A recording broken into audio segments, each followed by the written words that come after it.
नमस्कार दोस्तों, मेरा चैनल में आपको स्वागत है। आज हम डिस्कस करेंगे government of India department of space Indian space research organisation satellite centre Bengaluru. इसका जो क्वेश्चन पेपर आज हम डिस्कस करेंगे। जैसे कि आपका जो ये क्वेश्चन पेपर है, आपका टेक्नीशियन भी फिटर का क्वेश्चन पेपर है, ट्रेड फिटर है, और आपका एग्ज़ाम हुआ था 2016 में आपका एग्ज़ाम हुआ था। ये 1.5 घंटे का एग्ज़ाम था। जैसे कि 12:30 से 2 आवर्स तक एग्ज़ाम होता था। 90 मिनट्स का एग्ज़ाम था, और इसमें आपका नंबर ऑफ़ क्वेश्चन था 60 नंबर ऑफ़ क्वेश्चन था, और इसमें आपको माइनस मार्किंग था। जैसे कि एक क्वेश्चन का अटैम्प्ट लेके सटीक आंसर देने से आपको 3 मार्क मिलता है, और आपका गलत करने से आपको 1 मार्क डिडक्शन होता है। क्वेश्चन छोड़ने पर कुछ प्रॉब्लम नहीं है, ठीक है। तो देखते हैं क्वेश्चन देखिए। Question number 1, which is not the part of files. उनमें से कौन सा एक फाइल का पार्ट नहीं है? Shoulder, heel, ferrule, barrel. तो देखने से ही मालूम चलता है आपका शोल्डर तो है, हील तो है, और फ्यूरल्स है। बैरल जो है वो आपका करेक्ट आंसर होगा, क्योंकि बैरल जो है वो फाइल का पार्ट नहीं है। जैसे कि वो माइक्रोमीटर का पार्ट हो सकता है, बट फाइल का पार्ट नहीं है, ठीक है।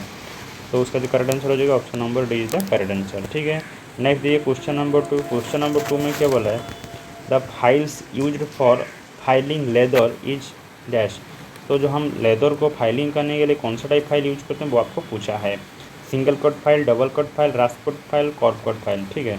तो उसका जो करेक्ट आंसर हो जाएगा आपका option number C. Option number C the correct answer. Option number C, rasp cut file. Rasp cut file is the correct answer, ठीक है।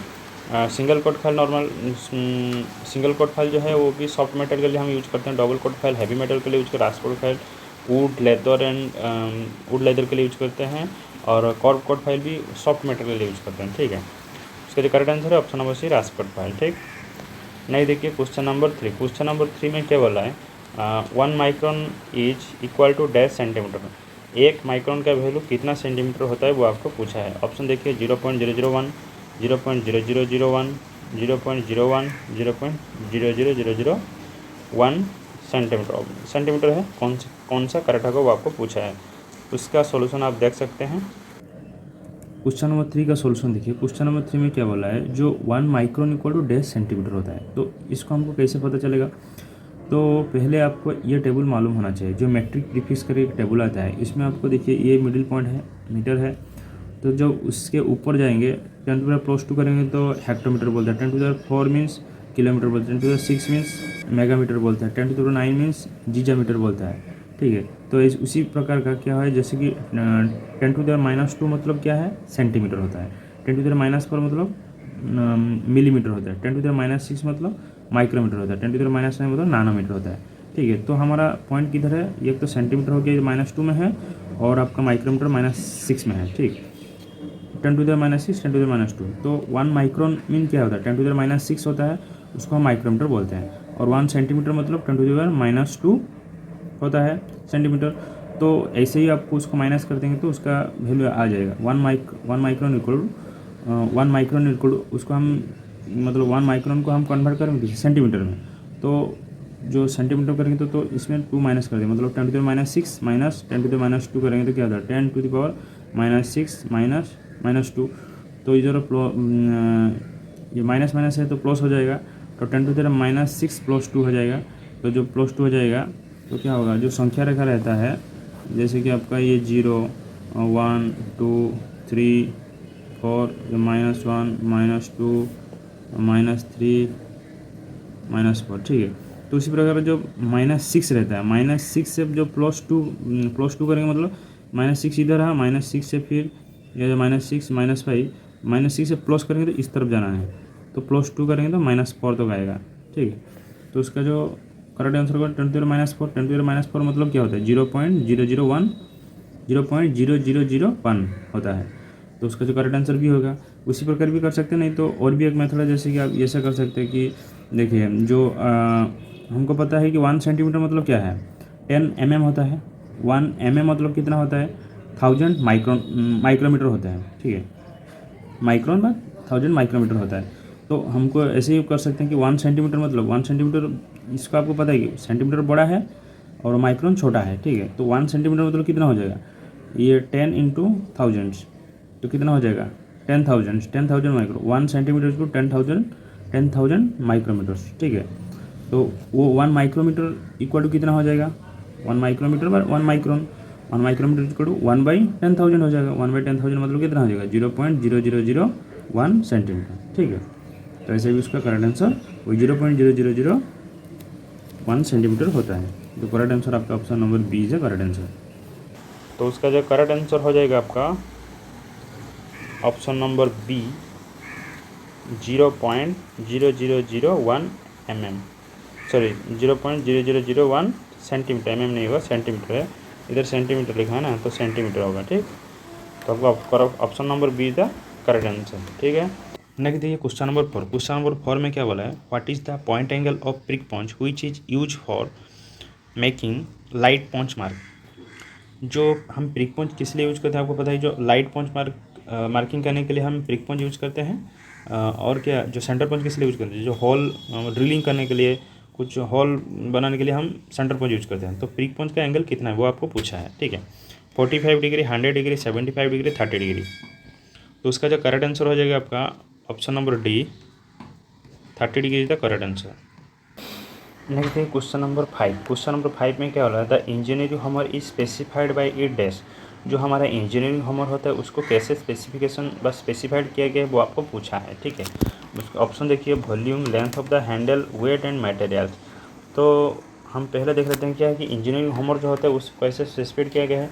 उनमें तीनों चीज़ें से स्पेसिफाइड किया गया है, जैसे कि आपका हो गया वेट, हो गया एंड शेप हो गया, और पेन, वेट, शेप और पेन, ये तीनों में स्पेसिफाइड किया गया है। तो इसमें ऑप्शन देखिए क्या, वॉल्यूम नहीं है, वॉल्यूम तो नहीं होगा, लेंथ ऑफ द हैंडल नहीं होगा, वेट होगा और मटेरियल भी नहीं होगा, ठीक है।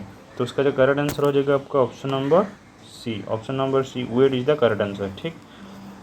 नेक्स्ट देखिए क्वेश्चन नंबर 6। क्वेश्चन नंबर 6 में क्या बोला है,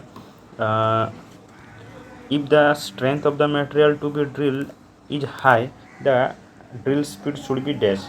देखो कोई अगर आप स्ट्रेंथ मटेरियल मतलब कोई स्ट्रॉन्ग पदार्थ है उसको हमको अगर ड्रिलिंग करना है, हाई स्ट्रेंथ मटेरियल को अगर हमको ड्रिल करना है तो उसका स्पीड कैसा होगा, कटिंग स्पीड, ड्रिल का स्पीड, कटिंग स्पीड कैसा होगा, लो होगा, ठीक है। तो high, low, speed will not depend upon strength, none of this. तो उसका जो करेक्ट आंसर हो जाएगा आपका लो होगा। कोई भी हार्ड मटेरियल का कटिंग स्पीड लो होता है, जैसे कि आप एग्जांपल में देख सकते हैं, इसके एल्यूमिनियम को कितना है, एल्यूमिनियम सॉफ्ट मटेरियल है, उसके लिए जो हम HSS टूल हम यूज करते हैं ड्रिलिंग मशीन 70 से 100 कटिंग मीटर पर मिनट में हमारा घूमता है, स्पीड में घूमता है। बट हमारा कोई माइल स्टील होगा तो उसको हम कितना करें 20 से 30 मीटर पर मिनट से स्पीड में घुमाएंगे, क्योंकि वो थोड़ा हार्ड है as compare to aluminium soft है। इसके लिए हाई स्पीड में जो हम जो स्ट्रेंथ मटेरियल है उसको लो स्पीड में हम ड्रिलिंग करते हैं, ठीक है। तो उसका जो करेक्ट आंसर हो जाएगा ऑप्शन नंबर बी, लो, ठीक। हाई स्ट्रेंथ मटेरियल को लो स्पीड में घुमाना है, लो स्पीड में ड्रिलिंग करना है। नेक्स्ट देखिए question number 7। Calculate the spindle RPM for drilling speed of 44 metre पर minute and the diameter of the drill 20 mm। इसमें क्या बोला है, जो RPM निकालने के लिए, स्पिंडल का RPM निकालने के लिए बोला है, जैसे जिसका जो ड्रिलिंग हो रहा है, जो ड्रिलिंग का ड्रिलिंग स्पीड आपको दे दिया 44 मीटर पर मिनट है, और आपका डायमीटर आपको दे दिया है 20 mm है, ठीक है। तो उसका RPM निकालने के लिए बोला है। ऑप्शन देखिए 350, 1400, 500, 700। तो उसका सॉल्यूशन आप देख सकते हैं। क्वेश्चन नंबर 7 का सॉल्यूशन देखिए। क्वेश्चन नंबर 7 में क्या बोला है, जो उसमें आपका कटिंग स्पीड दे दिया है 44 मीटर पर मिनट, ठीक है। ड्रिल का डायमीटर दे दिया है 20 mm, उसका RPM वो पूछा है, ठीक है। तो हमको ये फॉर्मूला पता है कि cutting speed equal to pi into D into RPM by 1000। यह फॉर्मूला हमको पता है, उससे हमको RPM का फॉर्मूला निकाला है। तो RPM इक्वल टू क्या हो जाएगा, तो ये वाला इधर इंटू हो जाएगा, ये वाला नीचे आ जाएगा, ठीक है। तो cutting speed into 1000, cutting speed into 1000 divided by pi into D हो जाएगा, ठीक है। RPM इक्वल टू, तो RPM हम डायरेक्ट पुट कर देंगे। तो RPM इक्वल टू, तो कटिंग स्पीड कितना है आपका 44 इंटू 1000 हो जाएगा 1000, एंड पाई का वैल्यू हो जाएगा 22/7 मतलब 22/7 इंटू 20, ठीक है। तो उसमें हम कट करेंगे, फिर देखिए कट करेंगे कैसे, 44 into 1000 into 7 divided by 22 into 20 equal to क्या हो रहा है तो 44 को हम इधर से 22 से 44 22 जा 22 इंटू 2 जा 44 होता है। तो 2 से फिर 0 को 0 से काट देंगे, 2 को 2 से काट देंगे, तो इतना ही था 100 इंटू 7 हो जाएगा। 700 इज द करेक्ट आंसर। जो आपका करेक्ट आंसर आपका option number D is the correct answer. उसका जो करेक्ट आंसर हो जाएगा आपका option number D 700 is the correct answer. ठीक है, नेक्स्ट देखिए क्वेश्चन नंबर 8। क्वेश्चन नंबर 8 में क्या बोला है, what is the coolant use for machining cast iron. जो मशीनिंग हम जो कास्ट आयरन को जब हम मशीनिंग करते हैं या काटते हैं तो उसके लिए कौन सा टाइप कूलेंट यूज करते हैं, soluble oil, chemical solution, mineral oil, no coolant. तो आपको पता होगा कि कास्ट आयरन के लिए कोई भी प्रकार का कूलेंट की आवश्यकता नहीं है, तो no coolant is the correct answer. ठीक, option number D no coolant is the correct answer. Next देखिए क्वेश्चन नंबर 9। क्वेश्चन नंबर 9 में क्या बोला है, in a vernier calliper 39 main scale divisions are divided into 40 equal point on the vernier scale, then what is the least count in mm, take the value of main scale division is 1 mm। ठीक है, तो एक scale है जो vernier caliper है, vernier caliper का क्या है और 39 मेन स्केल, उसका नीचे फर्स्ट दे दिया क्या, इधर देखिए जो मेन स्केल डिवीजन आपको दे दिया 1 mm है। ठीक है, तो मेन स्केल डिवीजन 1 mm है, और इसमें क्या बोला है जो वर्नियर स्केल डिवीजन है वो क्या बोला है कि जो in vernier calipers 39 main scale divisions are divided into 40 equal point of vernier scale. जो वर्नियर स्केल है 39 मेन स्केल का 39 वो वर्नियर स्केल का 40 के बराबर है। Then what is the least count, तो उसके बाद लिस्ट काउंट पूछा है, तो मेन स्केल डिवीजन आपको मिल गया, और आपका वर्नियर स्केल मतलब 39 डिवाइडेड बाई 40 जो होगा वो आपका VSD होगा, वर्नियर कैलिपर डिवीजन।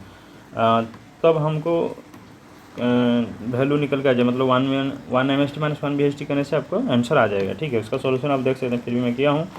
ऑप्शन देख लीजिए 0.02, 0.01, 0.025, 0.03। उसका सॉल्यूशन आप देख सकते हैं। क्वेश्चन नंबर 9 का सॉल्यूशन दिए। क्वेश्चन नंबर 9 में आपको क्या क्या दिया है, जो क्वेश्चन नंबर 9 का मैं आपको दे दिया मेन स्केल डिवीजन दे दिया, 1 मेन स्केल डिवीजन आपको 1 MSD दे दिया, 1 mm है। ठीक है, 1 VSD 1 वर्नियर स्केल डिवीजन में क्या दिया है, जो उसमें उसी स्केल में जो वर्नियर स्केल में 39 डिवीजन डिवाइडेड बाई 40, मतलब 39 जो आपका मेन स्केल का डिवीजन 40 वर्नियर स्केल में समान होता है, तो 39 डिवाइडेड बाई 40 हो जाएगा आपका VSD। तो हमको पता है कि लिस्ट काउंट का फॉर्मूला क्या है, लिस्ट काउंट का फॉर्मूला होता है 1 MSD minus 1 VSD vernier caliper का। ठीक है, तो उस हिसाब से आपका जो क्या आ जाएगा, देखिए जब हम माइनस करेंगे 1 mm माइनस 39 डिवाइडेड 40 mm, तो कितना आ जाएगा 1, मतलब 1/1 उसका नीचे भी 1 है, 1 minus 1 minus 1/1 minus 39 divided by 40, तो कॉमन mm तो कॉमन है। ठीक है, तो उसमें आपका 40 माइनस 39 डिवाइडेड बाई 40 हो जाएगा, क्योंकि जब इसका मतलब क्या है, जो 1 एंड 40 को आप LCM निकालना है, LCM निकालते तो LCM 40 आता है, तो 41 से जो 40 से डिवाइड करेंगे तो 40 आ जाएगा, तो 40 इंटू 1 जा 40 माइनस, तो 40 से जो 40 को डिवाइड करेंगे तो 1 आ जाएगा, 1 इंटू 39 जा 39, तो 40 minus 39 divided by 40 equal to 40 से माइनस 39 जाएगा तो कितना हो जाएगा 1/40। ये आपका आगे आपका जो लिस्ट काउंट आ गया, तो 1/40 हम ऐसा तो नहीं लिख सकते, तो भग्नांशों में है, फ्रैक्शन में है, तो उसमें आपको क्या करना पड़ेगा कि दशमिक में कन्वर्ट करना है।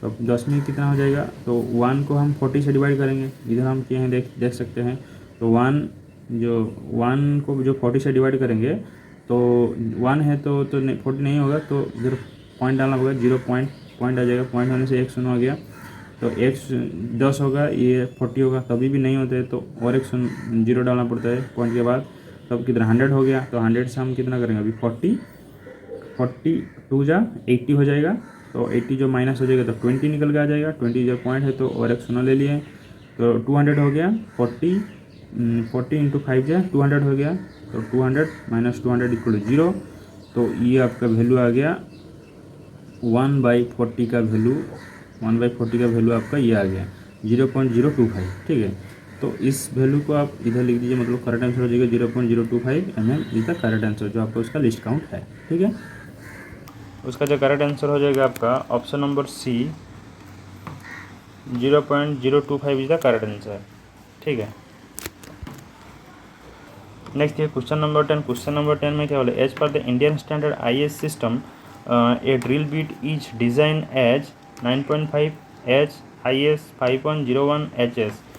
इन this the number 9.5 stand for. जो ड्रिल बिट का डेजिनेशन आपको दे दिया है, उसका फुल स्पेसिफिकेशन दे दिया है, तो उसका क्या है कि वो जो 9.5 है वो क्या है वो आपको पूछा है। रैक एंगल है, ड्रिल बिट लेंथ है, स्पिंडल डायमीटर है, ड्रिल डायमीटर है। ठीक है, देखिए ये जो 9.5 फास्ट 9.5 जो लिखा है ना, वो 9.5 क्या है, डाया है। ठीक है, डाया। और आपका एच जो है इधर, एच जो था, जैसे आप देख सकते हैं इधर एच था ना, तो एच क्या है, एच आपका हो गया टाइप ऑफ टूल होगा, टाइप ऑफ टूल। और ये आपका क्या हो गया, IS 5101, वो हो गया आपका IS नंबर, IS नंबर। ठीक है, IS नंबर इधर लिखा है ना, IS करके IS नंबर है। और का HS क्या हो गया, HS हो गया आपका टाइप ऑफ टूल्स ना, टूल का मटेरियल है। ठीक है, टूल मटेरियल। तो उसका जो करेक्ट आंसर हो जाएगा आपका ऑप्शन में, देखिए जो 9.5 वो क्या है, हम बोल दिए हैं ऑलरेडी, जो उसका डायमीटर है, ड्रिल डायमीटर। तो आपका करेक्ट आंसर हो जाएगा option number D, drill diameter is the correct answer, option number D is the correct answer. ठीक, नेक्स्ट देखिए क्वेश्चन नंबर 11। क्वेश्चन नंबर 11 में क्या बोला है, द एंगल 60 डिग्री 45 मिनट्स, ये मिनट्स होता है, जो एक डॉट ऊपर से एक कॉमा होने से क्या होता है वो मिनट्स बोलता है, डबल हो गया तो वो सेकंड बोलता है। ठीक है, तो 60 degree 45 minutes equal to dash. इसमें देखिए ऑप्शन में क्या था, 60.75 डिग्री, 60.05 डिग्री, 60.25 डिग्री, 60.6 डिग्री। देखिए इधर जो 45 मिनट्स है उसको पॉइंट में कन्वर्ट करना है, मतलब 10वीं क्यों लिखना है, वही आपका पूछा है। इसका सॉल्यूशन आप देख सकते हैं।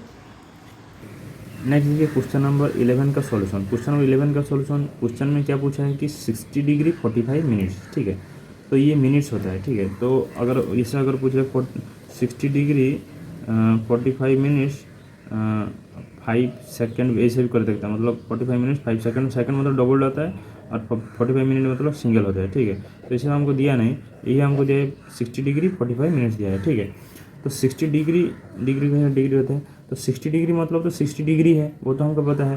तो हमको ये पता है कि 45 मिनट्स दे रहा है, तो 45 ये मिनट है, तो मिनट को हमको कन्वर्ट करना है, तो पॉइंट में कन्वर्ट करना है, मतलब जैसे कि आपका पॉइंट के बाद 10वीं में कन्वर्ट करना है। ठीक है, तो 10वीं क्या हो जाएगा, हमको पता है कि 1 डिग्री मतलब 60 मिनट होता है, 1 डिग्री मतलब 60 मिनट होता है, ये आपको पता होना चाहिए।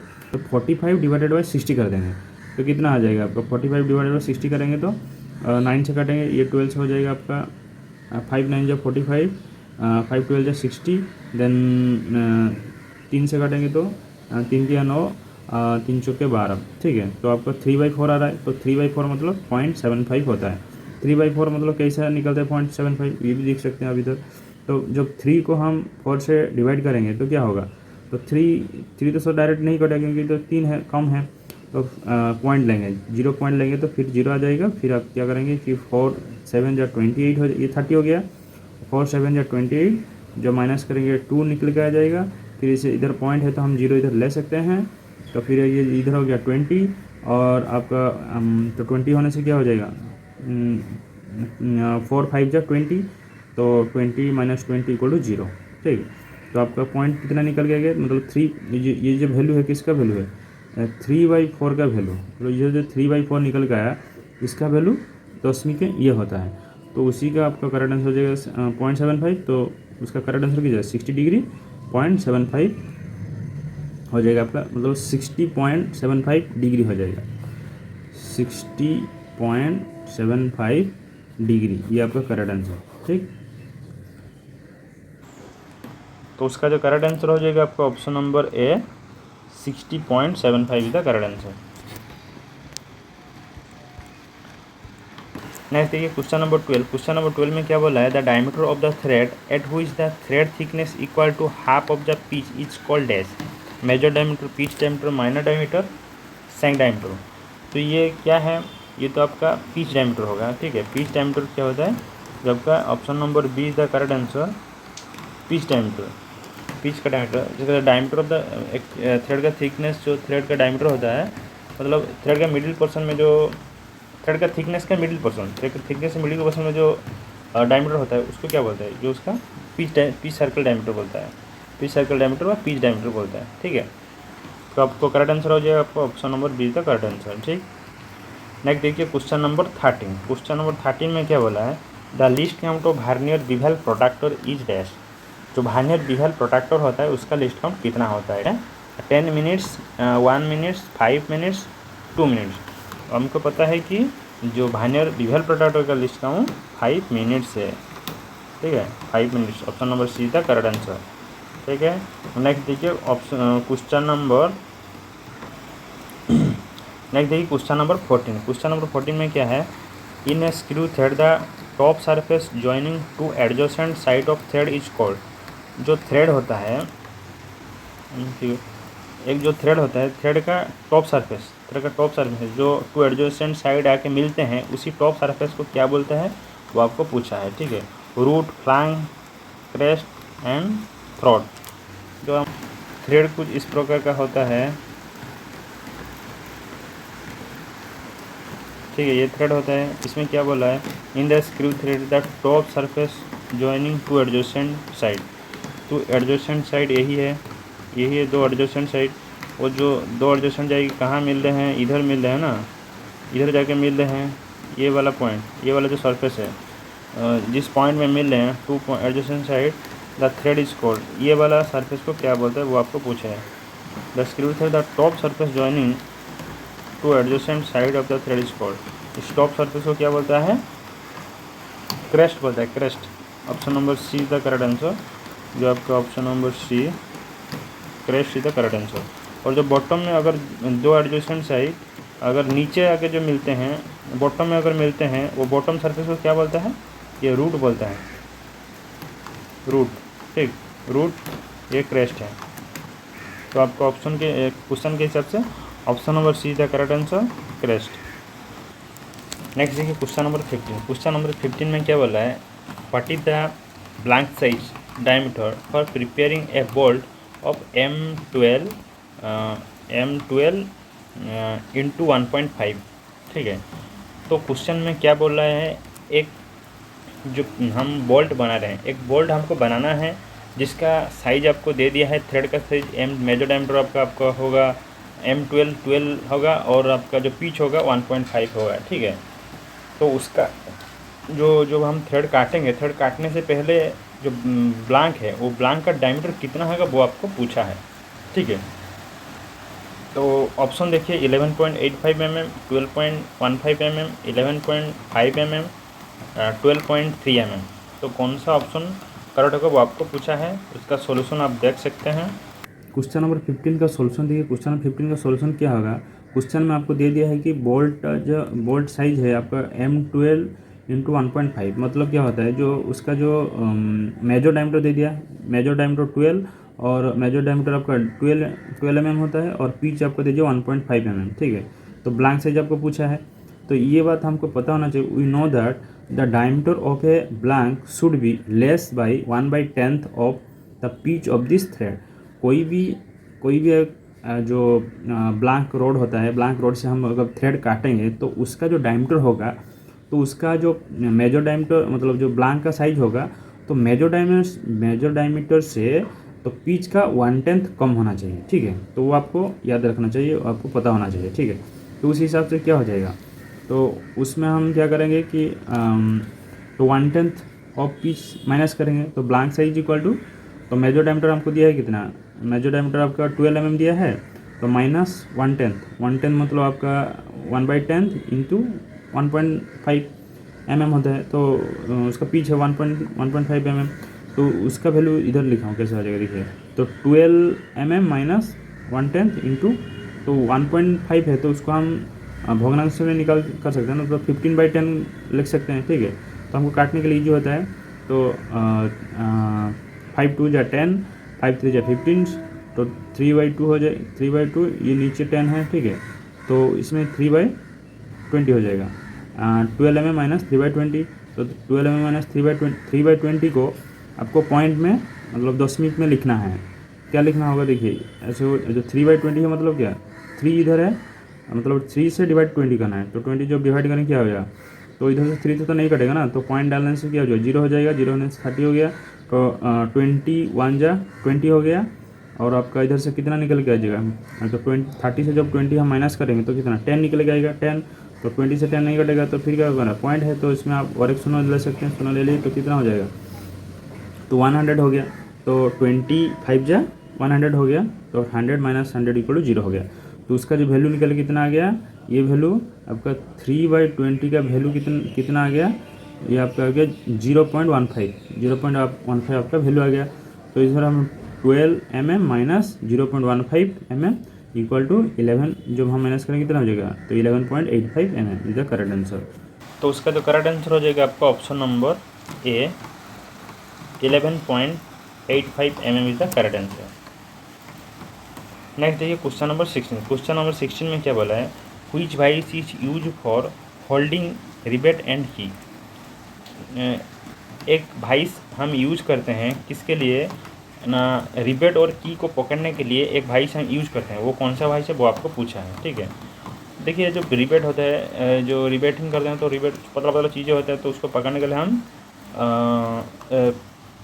हैंड वाइस का यूज करते हैं, हैंड वाइस का यूज करते हैं। और की पकड़ने के लिए जैसे कि आपका की फीडर जो होता है की बनाता है, वो भी हैंड वाइस यूज करता है की पकड़ने के लिए। देखिएगा जब कभी की बनाने के लिए जाइएगा तो हैंड वाइस यूज करता हो, देखिएगा। तो ऑप्शन देखिए, pipe vice, hand vice, pin vice, bench vice. तो उसका जो करेक्ट आंसर हो जाएगा आपका option number B, hand vice is the correct answer, ठीक है। Option number B is the correct answer. Next देखिए क्वेश्चन नंबर 17। क्वेश्चन नंबर 17 में क्या बोला है, a single tool which perform the combined operation of drilling and counter sinking is called। एक tool है जिसको हम यूज़ करते हैं दोनों काम करने के लिए, जैसे कि आपका ड्रिलिंग हो गया और काउंटर सिंकिंग, दोनों काम करने के लिए वो हम यूज़ करते हैं। वो कौन सा टूल है, उस टूल का नाम क्या है, drill, centre drill, countersink, counterbore, tap, ठीक है। तो वो जो हम टूल यूज करते हैं वो आपका सेंटर ड्रिल होता है, ठीक है। सेंटर ड्रिल जो होता है उसमें दोनों रहता है। सेंटर ड्रिल में जैसे कि आपका एक तो हो गया ड्रिलिंग के लिए, आप फिगर बनाता हूँ देख सकते हैं थोड़ा, फिर और एक रहता है काउंटर सिंकिंग के लिए, ठीक है। ये हो गया आपका ड्रिलिंग के लिए, ये ड्रिलिंग के लिए, ये हो गया काउंटर सिंकिंग के लिए, ठीक है। तो उस प्रकार कुछ रहता है आपका सेंटर ड्रिल, जो आपका option number 1 is the correct answer, ठीक है। नेक्स्ट देखिए क्वेश्चन नंबर 18। क्वेश्चन नंबर 18 में क्या बोला है, in a tolerance system as per the below figures the dimension X represent. एक टॉलरेंस सिस्टम है, जो हमारा टॉलरेंस लिमिट पे टॉलरेंस है, टॉलरेंस सिस्टम में क्या है, जो फिगर दिया आप देख सकते हैं, जो डायमेंशन एक्स डायमेंशन दिया गया है, एक्स डायमेंशन मीन्स आप देखिए जो थोड़ा क्रैक हो जा रहा है, इसमें आपका 2 एरो मार्क है। तो उसमें ये पूछा है कि ये टोटल डिस्टेंस जो है ना, ये जो डेविएशन, इसमें आपको क्या पूछ रहा है, ये जो इधर से इतना तक लेंथ है, जैसे कि आपका इधर से इतना तक जो लेंथ है, उस लेंथ जो है, मतलब ये जीरो लाइन से जो एक साइड नीचे वाला साइड दिया है, ये टॉलरेंस जोन है। टॉलरेंस जोन का नीचे से तरफ से जीरो लाइन से ऊपर, टॉलरेंस जोन से नीचे तरफ से नीचे की तरफ जो एक्स दिया है, वो एक्स क्या है वो आपको पूछा है, ठीक है। वो आपको पूछा है कि वो उसको क्या बोलते हैं, ठीक है, एक्स को। तो maximum limit size, minimum limit size, lower deviation, upper deviation. तो उसका जो करेक्ट आंसर हो जाएगा आपका नीचे दिया गया है, तो इसका हो गया आपका lower deviation is the correct answer. Option number C is the correct answer, lower deviation. Next देखिए क्वेश्चन नंबर 19। क्वेश्चन नंबर 19 में क्या बोला है, in a hole and shaft tolerance system the small letter indicate fundamental deviation of dash. जो हमारा tolerance system होता है उसमें जो हम एक बिग लेटर यूज करते हैं, एक स्मॉल लेटर यूज करते हैं। तो फंडामेंटल डेविएशन के लिए जो स्मॉल लेटर यूज करते हैं उसको हम क्या बोलते हैं, होल शाफ्ट। ऑप्शन देखिए hole shaft, both hole and shaft, none of this above. तो उसका जो करेक्ट आंसर हो जाएगा आपका option number B. Option number B the correct answer, shaft. जो हम स्मॉल लेटर यूज करते हैं शाफ्ट के लिए, और जो हम बिग लेटर यूज करते हैं होल के लिए, ठीक है। नेक्स्ट देखिए क्वेश्चन नंबर 20। क्वेश्चन नंबर 20 में क्या बोला है, if the tolerance of a hole and shaft represent so in below figures then this fit is called. देखिए जो फिगर में दिया गया है, नीचे जो फिगर में दिया है, इस फिगर में जो आपका टॉलरेंस सिस्टम दिया गया उसको ये जो फिट होगा, ये कौन सा टाइप फिट होगा वो आपको पूछा है। ठीक है, तो आप देख सकते हैं इधर ये वाला जो लाइन दिख रहा है ना आपको, ये वाला लाइन, ये वाला भी लाइन आपको कंसिडर करना है। ये वाला लाइन भी आपका ये बेसिक लाइन है, ठीक है, जीरो लाइन जिसको बोलते हैं। तो ये फिगर के अंतर्गत आता है। तो इस लाइन से ऊपर दिया है होल, इसके ऊपर फिर शाफ्ट दिया है, तो मतलब समझ रहे हैं। तो होल छोटा है, शाफ्ट बड़ा है, तो उस प्रकार का फिट को हम कौन सा फिट बोलेंगे? आपको भी पता होगा कि clearance fit, interference fit, transition fit, none of the above. तो उसका जो करेक्ट आंसर हो जाएगा आपका option number B, interference fit, क्योंकि इधर शाफ्ट छोटा है, सॉरी होल छोटा है, शाफ्ट बड़ा है, होल से शाफ्ट बड़ा है, तो इंटरफेरेंस होगा। तो interference is the correct answer, option number B is the correct answer. Next देखिए question number 21, pneumatic drill is operated by. तो न्यूमेटिक ड्रिल जो होता है वो किस में चलता है? Electric powers, compressed air energy, muscle power, hydraulic power, hydraulic energy. तो न्यूमेटिक जो होता है वो कंप्रेस्ड एयर का होता है। Option number B is the correct answer, compressed air energy is the correct answer. Option number B is the correct answer. Next देखिए question number 22। Question number 22 में क्या बोला है? Find out the distance between the two hole in flat edge per the hole table show in below figures. इसमें देखिए figure दिया है, एक टेबल दिया है, तो उसके हिसाब से फिगर में जो दिया गया है डिस्टेंस आपको पूछा है। जो ये वाला फिगर में जो पहला वाला फिगर, इस फिगर में जो 1 से 2 का डिस्टेंस वो आपको पूछा है। ठीक है, ऑप्शन देखिए 25, 20, 45, 15। इसका सॉल्यूशन में किया हूँ, आप देख सकते हैं। सॉल्यूशन दिया क्वेश्चन नंबर 22 में क्या बोला है? दो फिगर दिया है, दो फिगर में आपका ये वाला जो फिगर है और ये आपका टेबल है, ये आपका ऑप्शन है। ठीक है, तो उसमें आपका जो फिगर दिया है ये आपका क्वेश्चन आ गया, आपका ग्राफ का फिगर है, कोऑर्डिनेट ज्योमेट्री ग्राफ का फिगर है। ठीक है, ये क्वेश्चन है। तो इसमें आपको होल दिया है 1 to 2 होल दिया है, 1.5 5 एक पॉइंट है और 25 20 एक पॉइंट है। मतलब जो एक्स में 25 और वाई में 20 होगा। 2 पॉइंट है, 2 पॉइंट को आपको जो उसी 2 पॉइंट है, 2 पॉइंट का अंदर का दूरी निकालना है, वो आपको पूछा है। ठीक है, तो उसमें देखिए हम ग्राफ में ऑलरेडी कर दिए हैं ऐसा। तो ये आपका पता है कि ग्राफ में जो होता है -x होता है, ये -y और y होता है, एक्सिस होता है -x और -y एक्सिस होता है। तो ये वाला जो ब्लॉक आता है, ये प्लस का ब्लॉक आता है। ठीक है, तो इसी ब्लॉक में आप देख सकते हैं ये 5 डिवीजन किया हूँ, 5, 10, 15, 20, 25। एक्स में 25 तक है, एक्स में 25 तक है, तो वाई में कितना 20 तक है, तो 5, 10, 15, 20। ठीक है, तो फर्स्ट जो पॉइंट है हमारा, फर्स्ट का पॉइंट कितना है? 5 है। तो 5 का पॉइंट हमारा कहाँ आ जाएगा? तो इसमें भी एक्स में 5 लेंगे और वाई में 5 लेंगे, तो ये वाला पॉइंट आपका आ गया फर्स्ट पॉइंट ये। ठीक है, और एक पॉइंट कितना है? 25 एंड 20, 25 एंड 20 पॉइंट है। तो एक्स में 25, वाई में 20। तो x में 25 मतलब कहाँ? इधर हो गया, x में 25, ये वाला डॉट डॉट जाके किधर मिल रहा है? और y में ये वाला देखिए y है, तो y में 20 का पॉइंट किधर मिल रहा है जाके? तो ये पॉइंट आपका हो गया C पॉइंट, कुछ भी पॉइंट, मतलब जो सेकंड वाला पॉइंट 2 वाले, ये 1 और ये 2, तो 2 वाला पॉइंट C हो गया। मतलब मैं तो ABC उसका नामकरण कर दिया हूँ। ठीक है, तो 1 और 2 का पॉइंट मिल गया आपको, तो उसका अंतर्गत दूरी वो आपको पूछा है कि कितना होगा, वो बताइए। तो देखिए एक ट्रायंगल शेप ले रहा है, क्योंकि देखो जो हमारा संख्या रेखा में ये जो ग्राफ में ये तो पैरेलल होता है। ठीक है, तो उसको हम क्या करेंगे, इसको हम एक ग्राफ मतलब एक ट्रायंगल बना लेंगे। तो 5 से खींच लीजिए ये वाला, और इधर से आपका 25 का आ रहा है इधर। तो देखिए इतना से कितना दूरी है, इधर से A से B का दूरी कितना है? ये तो 5 माइनस हो जाएगा, ये टोटल 25 है, ये टोटल 25 है, ये 5 माइनस हो जाएगा, तो इसका लेंथ कितना आ जाएगा? 20 आ जाएगा। ठीक है, इसका लेंथ आ जाएगा 20, और इसका लेंथ कितना आ जाएगा देखिए। तो ये 5 माइनस करेंगे 20 से, ये वाला टोटल 20 है, तो ये वाला 5 माइनस हो जाएगा, तो कितना आ जाएगा? 15।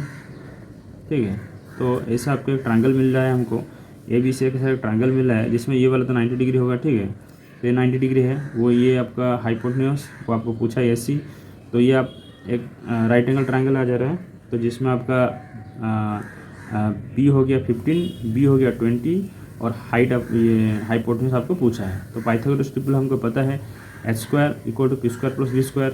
उसी हिसाब से आपको क्या हो जाएगा, जो आपका h = p² + b² of whole root over. तो वैल्यू पुट कर दीजिए अभी। तो p का वैल्यू 20 है, 20² प्लस और b का वैल्यू 15।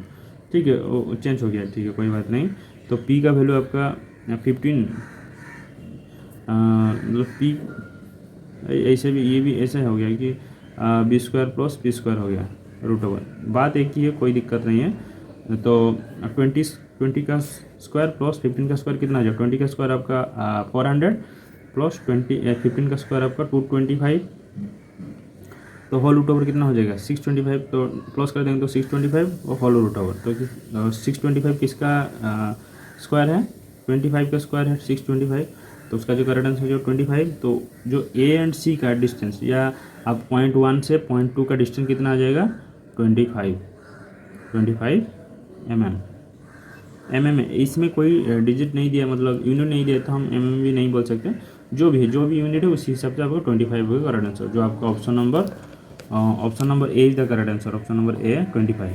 ठीक, उसका जो करेक्ट आंसर हो जाएगा आपका option number A 25 is the correct answer. Next है question number 23, what is the angle theta represent in this cutting tool figure given below.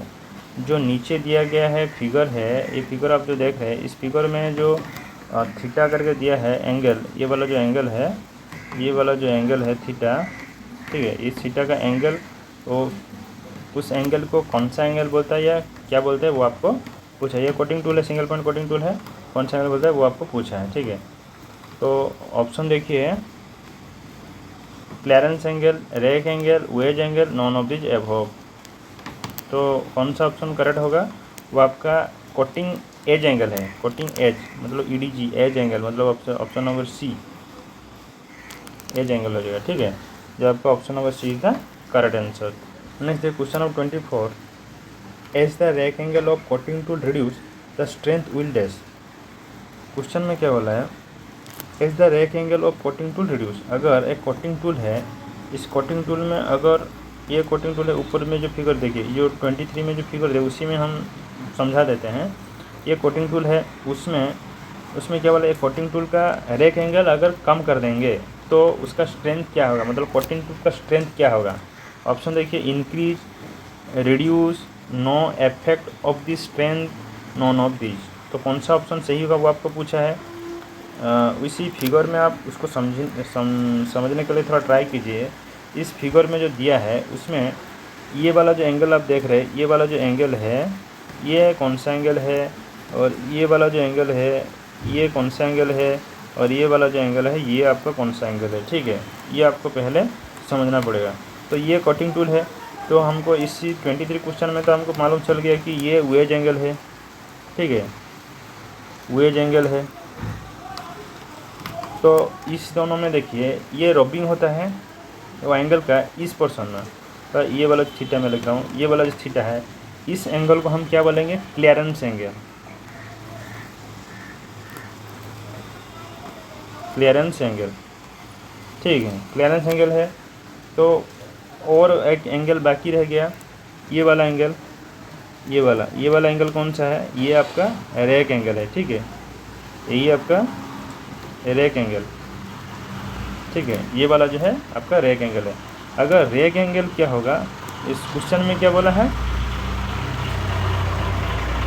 Question में क्या बोला, as the rake angle of cutting tool. एक cutting tool का rake angle अगर reduce होता है, कम हो जाएगा, मतलब अभी आप देखिए इसका एंगल जितना है, इसका रेक एंगल कितना है, अगर इसको और थोड़ा छोटा कर देंगे, अगर ऐसा कर देंगे, मतलब इसको हम मिटा देंगे।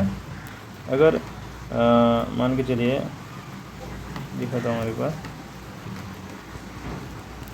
देखिए इसको थोड़ा मैं ये कर देता हूँ। जो ये वाला जो एंगल है हमको, ये वाला एंगल है तो उसको हम क्या करें और थोड़ा छोटा कर देंगे, तो छोटा कर देंगे तो ऐसा ऐसा कर देंगे, तो उसका और क्या हो जाएगा, ये जो ये वाला एंगल है ना, ये वाला जो इधर है, ये वाला इधर नहीं होके जो उसका वेज एंगल बढ़ जाएगा, उसका वेज एंगल बढ़ जाएगा और आपका रेक एंगल छोटा हो जाएगा। रेक एंगल छोटा है तो वेज एंगल बढ़ जाएगा, ठीक है। क्लियरेंस में कुछ फ़र्क नहीं पड़ेगा, लेकिन वेज एंगल बढ़ जाएगा। अगर वेज एंगल बढ़ेगा तो हमारा क्या होगा, स्ट्रेंथ इंक्रीज होगा। कोई मेटल काटने का जो टूल का स्ट्रेंथ होगा वो इंक्रीज हो जाएगा, ठीक है। तो उसका जो इसी हिसाब से उसका जो करेक्ट आंसर हो जाएगा A option is the correct answer. 24 A option is the correct answer, increase, ठीक है। Increase will be the correct answer. Next देखिए क्वेश्चन नंबर 25। क्वेश्चन नंबर 25 में क्या बोल रहा है, identify this heaviest metal in given option. जो आपको ऑप्शन में दिया गया है उन्हीं ऑप्शन में से कौन सा हैवीएस्ट मेटल वो आपको पूछा है, ठीक है। ऑप्शन देखिए, mild steel, aluminium, plastic and lead, ठीक है। तो माइल्ड स्टील का डेंसिटी क्या है, स्पेसिफिक डेंसिटी हम बोल रहे हैं, अभी देखिए बोल देते हैं। स्पेसिफिक डेंसिटी माइल्ड स्टील का कितना है, 7.8 होता है स्पेसिफिक डेंसिटी। एल्यूमिनियम का कितना होता है, 2.7 होता है। और प्लास्टिक का कितना होता है, 1.2 होता है। उसी प्रकार का लीड का कितना होता है, 11.3 होता है, 11.3 होता है, ठीक है। तो उसी हिसाब से जो हेवीएस्ट कौन है, 7.8, 2.7, 1.2, 11.3, तो हेवी कौन सा हो जाएगा, लीड हो जाएगा हेवी। तो उसका जो करेक्ट आंसर हो जाएगा option number D, lead is the correct answer. जो उन चारों में से लीड होगा सबसे ज़्यादा हेवीएस्ट मेटल है, ठीक है। नेक्स्ट देखिए क्वेश्चन नंबर 26। क्वेश्चन नंबर 26 में क्या बोला है, name the part of the lathe machines that provide the method of holding and moving the cutting tools. वो ये बोला है कि एक लेथ मशीन का ऐसा एक पार्ट का नाम बताइए जो क्या करता है, वो कटिंग टूल को होल्ड करके रखता है और इधर उधर मूविंग करने के लिए हेल्प करता है, ठीक है। वो पार्ट का नाम क्या है। ऑप्शन देखिए, बेड है, हेड स्टॉक है, कैरेज है, टेल स्टॉक है, ठीक है। ये क्या बोला है क्वेश्चन में, कटिंग टूल को जो होल्ड करके रखता है वो उधर उधर ट्रांसफ़र करवाता है, मूव कर दबाता है, उसका नाम क्या है, लेथ मशीन में जो पार्ट है उसका नाम क्या है वो पूछा है। तो बेड क्या है, बेड वो कटिंग टूल को नहीं पकड़ता है, कुछ नहीं करता है, वो तो कैरेज को इधर उधर घुमाता है बस। और वो हिल स्टॉक के ऊपर बैठता है, बेड के ऊपर, लेकिन बेड नहीं होगा आंसर। तो हेड स्टॉक क्या है, हेड स्टॉक तो जॉब को पकड़ता है, तो टूल को नहीं पकड़ता है, वो भी नहीं होगा। और कैरेज ऑप्शन नंबर सी देखिए, कैरेज, और option number D tell stock, ये दोनों ऑप्शन सही है। ये आपका ऑप्शन नंबर सी भी सही है और डी भी सही है, क्योंकि पहले सी देखिए, कैरेज क्यों होगा आंसर, कैरेज के ऊपर आपका क्रॉस स्लाइड होता है, टॉप स्लाइड होता है, इसका ऊपर आपका टूल पोस्ट रहता है। तो टूल पोस्ट में हमारा क्या टूल्स रहता है, सिंगल पॉइंट कटिंग टूल रहता है। तो वो क्या करता है, जब हम थ्रेडिंग करते हैं या कुछ भी ऑपरेशन जब करते हैं, रिमिंग करते हैं, जो भी थ्रेडिंग करते हैं या कुछ कटिंग करते हैं, प्लानिंग करते हैं, टपोटनिंग करते हैं, जो भी करते हैं, तो उस समय हमारा क्या कैरेज हमारा टूल्स को लेकर इधर उधर घूमता है, जाता है, आता है, और क्या करता है, और कटिंग टूल को होल्ड कर रखता है। वो आपका करेक्ट आंसर है। और आपका टेल स्टॉक भी है करेक्ट आंसर, क्योंकि टेल स्टॉक में हम ड्रिल भी यूज़ करते हैं, और ड्रिल का जैसे कि रिमिंग हो गया, सेंटर ड्रिल, जो भी है ड्रिल का जो काम है, होल का काम, जो सब टेल स्टॉक करता है। तो टेल स्टॉक में भी इधर उधर हम देते हैं, फीड देते हैं, तो इधर उधर घुमाते हैं, मूविंग करवाता है, प्लस होल्ड करके रखता है कटिंग टूल को।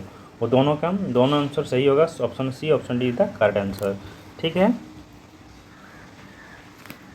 नेक्स्ट देखिए क्वेश्चन नंबर 27। क्वेश्चन नंबर 27 में क्या बोला है, the process of obtaining pig iron from iron ore is called. जिस प्रोसेस में हम आयरन ओर से पिग आयरन को निकालते हैं व पाते हैं, उस प्रोसेस को क्या बोलते हैं वो आपको पूछा है, ठीक है। ऑप्शन देखिए क्या पूछा है, ऑप्शन देखिए क्या दिया है, पुडलिंग, ऑप्शन है पुडलिंग, स्मेल्टिंग, पिकलिंग, ब्लास्टिंग। तो पुडलिंग मतलब क्या है, पुडलिंग एक प्रोसेस है, वो भी एक प्रोसेस है जिसमें क्या होता है, जो हमारा जैसे पहले तो आपका आयरन ओर से पिग आयरन बन गया, तो पिग आयरन से जब हम रोड आयरन बनाते हैं, कास्ट आयरन है, रोड आयरन जब बनाते हैं, उस प्रोसेस को पिग आयरन से हम जब रोड आयरन बनाते हैं, तो उस प्रोसेस को हम क्या होता है, पुडलिंग प्रोसेस बोलता है, ठीक है। बट इधर तो बोला है कि आयरन ओर से जो पिग आयरन बनाते हैं।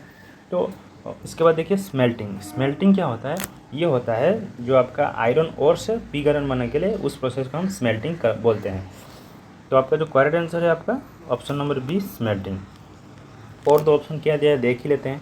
पिकलिंग, पिकलिंग क्या है? पिकलिंग एक क्या है, क्लीनिंग प्रोसेस है। जैसे कि आपका कोई भी एक मटेरियल हो, टूल्स हो, कुछ भी आपको क्लीनिंग करवाना है तो आप पिकलिंग कर सकते हैं। पिकलिंग में क्या होता है कि एक केमिकल एसिड रहता है, वो स्केल को रिमूव करता है। जो आपका जो रोस्टेड हो गया है, कुछ भी हो गया, तो उसको डुबाने से, फिरिंग करने से वो उसका रोस्ट निकल जाता है। एक केमिकल क्लीनिंग प्रोसेस है, ठीक है। तो वो एक क्लीनिंग प्रोसेस, वो तो नहीं होगा। और ब्लास्टिंग क्या है? ऑप्शन नंबर डी में जो ब्लास्टिंग दिया है, ब्लास्टिंग का मतलब क्या है? वो भी एक क्लीनिंग प्रोसेस है। जैसे कि ब्लास्टिंग जो है वो एक मैकेनिकल क्लीनिंग प्रोसेस है, जिसमें क्या होता है, ब्लास्टिंग का एक फर्नेस रहता है, ठीक है। ब्लास्टिंग का एक फर्नेस होता है, जो ब्लास्ट फर्नेस नहीं, ब्लास्ट फर्नेस अलग है, ब्लास्टिंग फर्नेस अलग है।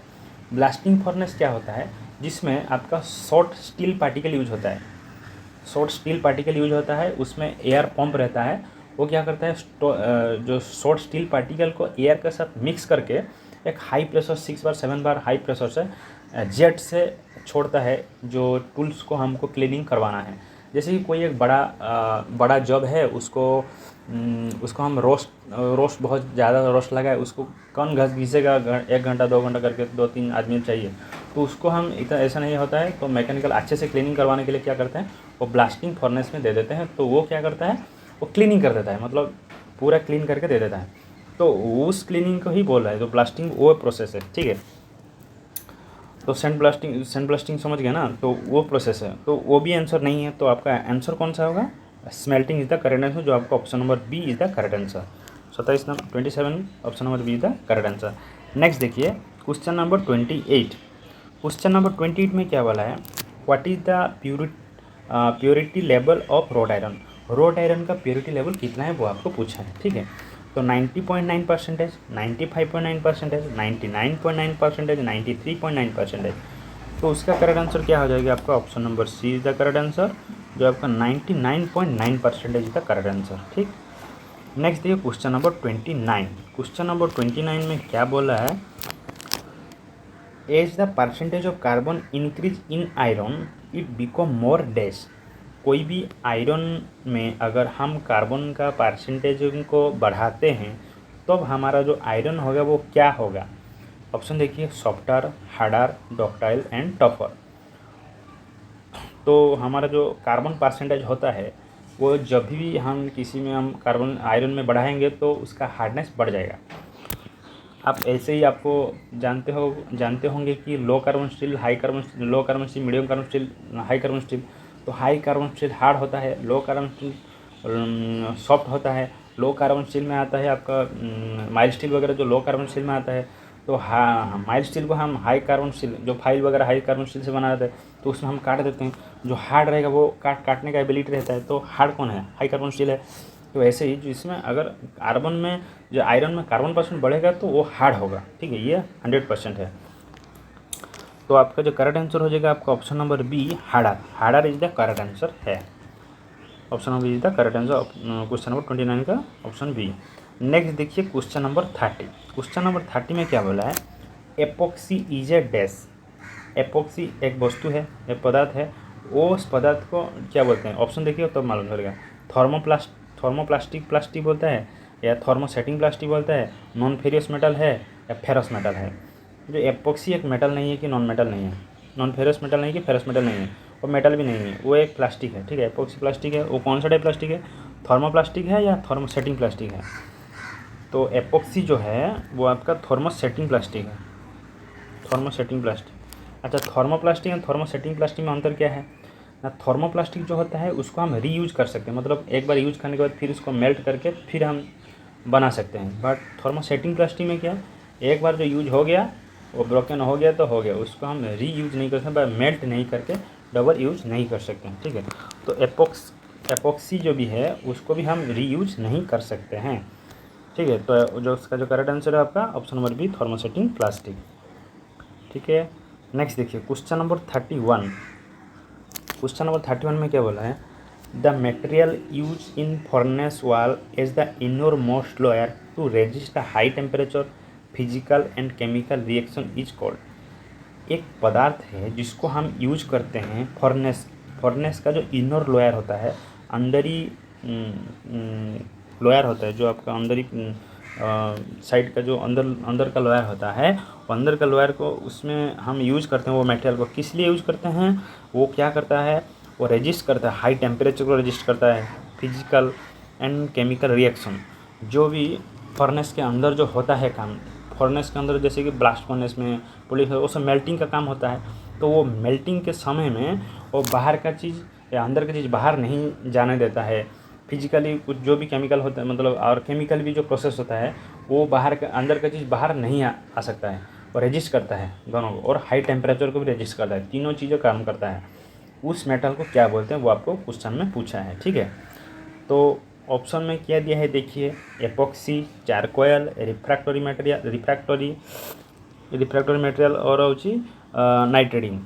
तो कौन सा होगा आपका करेक्ट आंसर हो जाएगा, आपका करेक्ट आंसर हो जाएगा आपका option number C, refractory material होता है, रिफ्रैक्टरी मटेरियल। और जैसे कि आप फायर क्ले ब्रिक होता है, दिनास ब्रिक होता है, टाल्क ब्रिक होता है, और वो सभी ब्रिक है। वो सभी ब्रिक ईट में क्या होता है, वो सभी फर्नेस वगैरह बनाया जाता है, जिसमें आपका हाई टेम्परेचर रजिस्टेंस करता है, फिजिकल एंड केमिकल रिएक्शन भी रजिस्ट करता है, ठीक है। तो आपका करेक्ट आंसर 31 है, correct answer option number C का करेक्ट है, रिफ्रैक्टरी, ठीक है। नेक्स्ट देखिए क्वेश्चन नंबर 32। क्वेश्चन नंबर 32 में क्या बोला है, the forging process in which the length of forge reduce and the cross section increase is called. एक फॉर्जिंग का प्रोसेस है जिसमें क्या होता है, the length of forge reduce, उसका जो फॉर्जिंग जिसमें हम जिसको हम फॉर्जिंग करते हैं, जो वर्कपीस है, वो वर्कपीस क्या होता है, उसका लेंथ कम घट जाता है और उसका क्रॉस सेक्शन बढ़ जाता है। तो उस प्रोसेस को हम क्या बोलते हैं, ठीक है। तो upsetting, drawing out, shortening, drifting. तो उसका जो करेक्ट आंसर हो जाएगा आपका option number A is the correct answer, upsetting is the correct answer, ठीक है। नेक्स्ट देखिए क्वेश्चन नंबर 33। क्वेश्चन नंबर 33 में क्या बोला है, the process of stiffening edge of steel metal article by folding is called dash. एक process देखिए, जो हम सीट मेटल वर्क में क्या करते हैं, the process of stiffening edge of sheet metal article by folding is called. जैसे कि आप सीट मेटल का जो कोई भी एक चीज़ें बनाते हैं, तब हम क्या उसका जो एज पोर्शन में क्या करते हैं, हम थोड़ा स्टीपन, मतलब थोड़ा स्ट्रेंथ ज़्यादा करवाने के लिए उसको फोल्ड कर देते हैं, ठीक है। तो फोल्ड करते हैं, उसको हम क्या बोलते हैं, वो जो प्रोसेस है, वो जो भी जिसकी वजह से हम उसको फोल्ड करके उसको स्ट्रेंथ को बढ़ा सकते हैं, उसको उस प्रोसेस को क्या बोलते हैं, notching, hammering, punching and snipping. तो उसका जो करेक्ट आंसर हो जाएगा आपका ऑप्शन नंबर बी, हमरिंग। उस एज पोर्शन का हम हमरिंग करके उसको फोल्ड करते हैं, और जिसकी वजह से उसका एज का स्ट्रेंथ बढ़ जाता है, ठीक है। स्टीपन हो जाता है, ठीक है। तो उसका जो करेक्ट आंसर हो जाएगा 33 का करेक्ट आंसर हो जाएगा ऑप्शन नंबर बी, हमरिंग, ठीक है। नेक्स्ट देखिए क्वेश्चन नंबर 34। क्वेश्चन नंबर 34 में क्या बोला है, find out the outer surface area of hollow thin cylinder which diameter is 7 centimetre and length is 10 centimetre. Question में आपको क्या बोला है, बाहर निकालिए उसका surface area of a hollow thin cylinder. एक होलो मतलब फंपा, अंदर में कुछ नहीं है, जो जैसे पाइप जैसा रहता है, तो होलो थिन सिलेंडर का सरफेस एरिया निकालने के लिए बोला है, जिस सिलेंडर का, तो उसका जो डायमीटर दे दिया है आपको, डायमीटर दे दिया आपका 7 सेंटीमीटर एंड लेंथ उसको हाइट बोल सकते हैं, हाइट दे दिया 10 सेंटीमीटर। तो उसका आउटर सरफेस एरिया वो आपको पूछा है। ऑप्शन देखिए, 220 centimetre square, 110 centimetre square, 440 centimetre square, 70 centimetre square. तो उसका मैं सॉल्यूशन किया हूँ, देख सकते हैं। क्वेश्चन नंबर 34 का सॉल्यूशन देखिए। तो ये एक सिलेंडर है, इस सिलेंडर में आपको दे दिया, क्या क्या दिया है देख लीजिए। पहले तो सिलेंडर डायमीटर दे दिया है 7 सेंटीमीटर, सिलेंडर का डायमीटर दे दिया, इधर का डायमीटर ले लो, इधर का डायमीटर सेम ही होता है। तो डायमीटर दे दिया आपका 7 सेंटीमीटर, उसका अगर डायमीटर 7 सेंटीमीटर है तो रेडियस कितना हो जाएगा, तो उसका आधा हो जाएगा, तो 3.5 हो जाएगा, 3.5 सेंटीमीटर, व उसको हम बोलते हैं 7/2 सेंटीमीटर होता है, जो हमारे कैलकुलेशन के लिए इजी के लिए 7/2 लिख देते हैं, ठीक है, 7/2 सेंटीमीटर। तो हाइट आपको दिया है, लेंथ हाइट दोनों से एक ही बात है। तो हाइट आपको कितना दिया है, 10 सेंटीमीटर दिया है, तो हाइट आपका 10 सेंटीमीटर हो गया, ठीक है। तो हमको ये फॉर्मूला पता है कि आउटर सरफेस एरिया का जो एक सिलेंडर का आउटर सरफेस एरिया का फॉर्मूला क्या होता है, 2πr/h होता है। ठीक है, तो 2πr/h, तो उसका वैल्यू अभी पुट कर देंगे। तो 2 का वैल्यू 22/7 इंटू जो r का मतलब क्या है 7/2 लिख देंगे ना इधर, तो ईजी होगा काटने के लिए, 7 को काटने के लिए। तो 7/2 इंटू 10 आपका हाइट हो गया। ठीक है, तो जब हम काटेंगे 7 काट देंगे तो इधर 2 11 जा 22, तो 11 हो गया इधर, तो ये दोनों कट गया। फिर 2 11 2 इंटू 11 इंटू 10, तो 2 11 जा 22 इंटू 10 करें इधर 220, तो 220 आपका करेक्ट आंसर आ रहा है। जो आपका option number A is the correct answer, 220 centimetre square is the correct answer. उसका जो करेक्ट आंसर हो जाएगा आपका option number A, 220 centimetre square is the correct answer. Next देखिए क्वेश्चन नंबर 35। क्वेश्चन नंबर 35 में क्या बोला है, what is the colour code of acetylene cylinder in oxy acetylene gas welding. जो हमारा oxy acetylene gas welding system है, उस system में जो हमारा एसिटिलीन सिलेंडर रहता है, एसिटिलीन सिलेंडर का कलर कोड क्या है। तो एसिटिलीन सिलेंडर का कलर कोड है, ऑप्शन देखिए रेड, मैरून, ग्रीन, ब्लैक। तो उसका जो करेक्ट आंसर हो जाएगा आपका ऑप्शन नंबर बी, एसिटिलीन जो है वो मैरून कलर है। ठीक है, एसिटिलीन जो है मैरून कलर है, उसका हॉज पाइप भी मैरून कलर ही रहता है। ठीक है, एसिटिलीन का हॉज पाइप और सिलेंडर दोनों मैरून कलर रहता है, और जो ऑक्सीजन का रहता है ब्लैक रहता है। ठीक है, दोनों आप याद कीजिएगा। तो 35 का आंसर हो गया option number B, maroon. Next देखिए क्वेश्चन नंबर 36। क्वेश्चन नंबर 36 में क्या बोला है, what is the unit of torque. Torque का यूनिट को पूछा है। ठीक है, ऑप्शन देखिए kg/cm², kg/cm, kg into centimetre, ग्राम पर cubic centimetre, cc cubic centimetre. ठीक है, इस चारों को ऑप्शन में से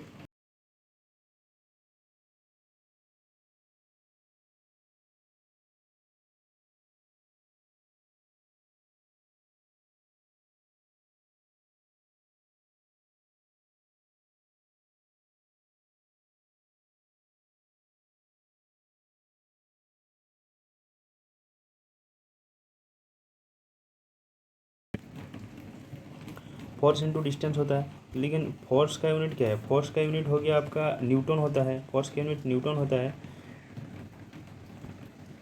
और डिस्टेंस का यूनिट क्या होता है, मीटर होता है। ठीक है, डिस्टेंस का यूनिट मीटर होता है।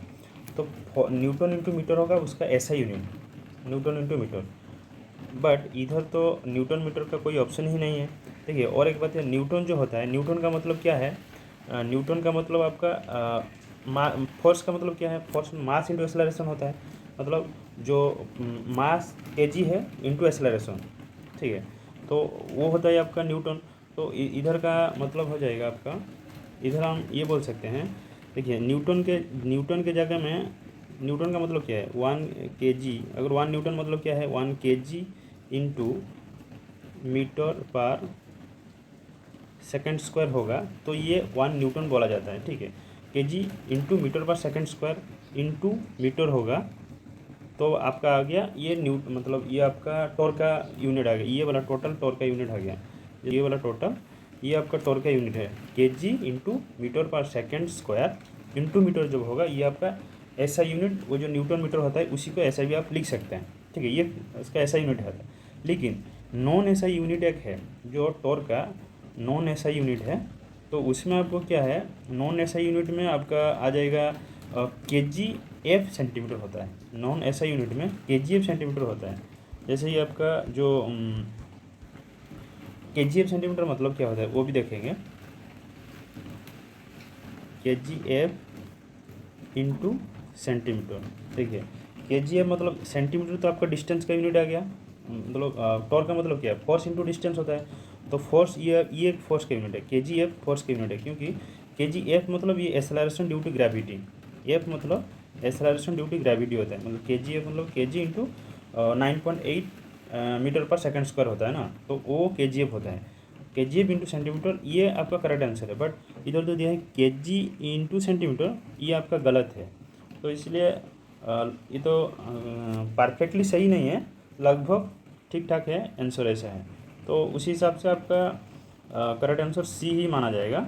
जो KGF, अगर प्रिंटिंग मिस्टेक हो सकता है, KGF की जगह एफ मिट गया हो तो KGF इंटू सेंटीमीटर होगा। ये नॉन ऐसा यूनिट है, क्योंकि सेंटीमीटर आपका डिस्टेंस का यूनिट हो गया, ये आपका फोर्स का यूनिट हो गया, तो फोर्स इंटू डिस्टेंस हो गया, ठीक है।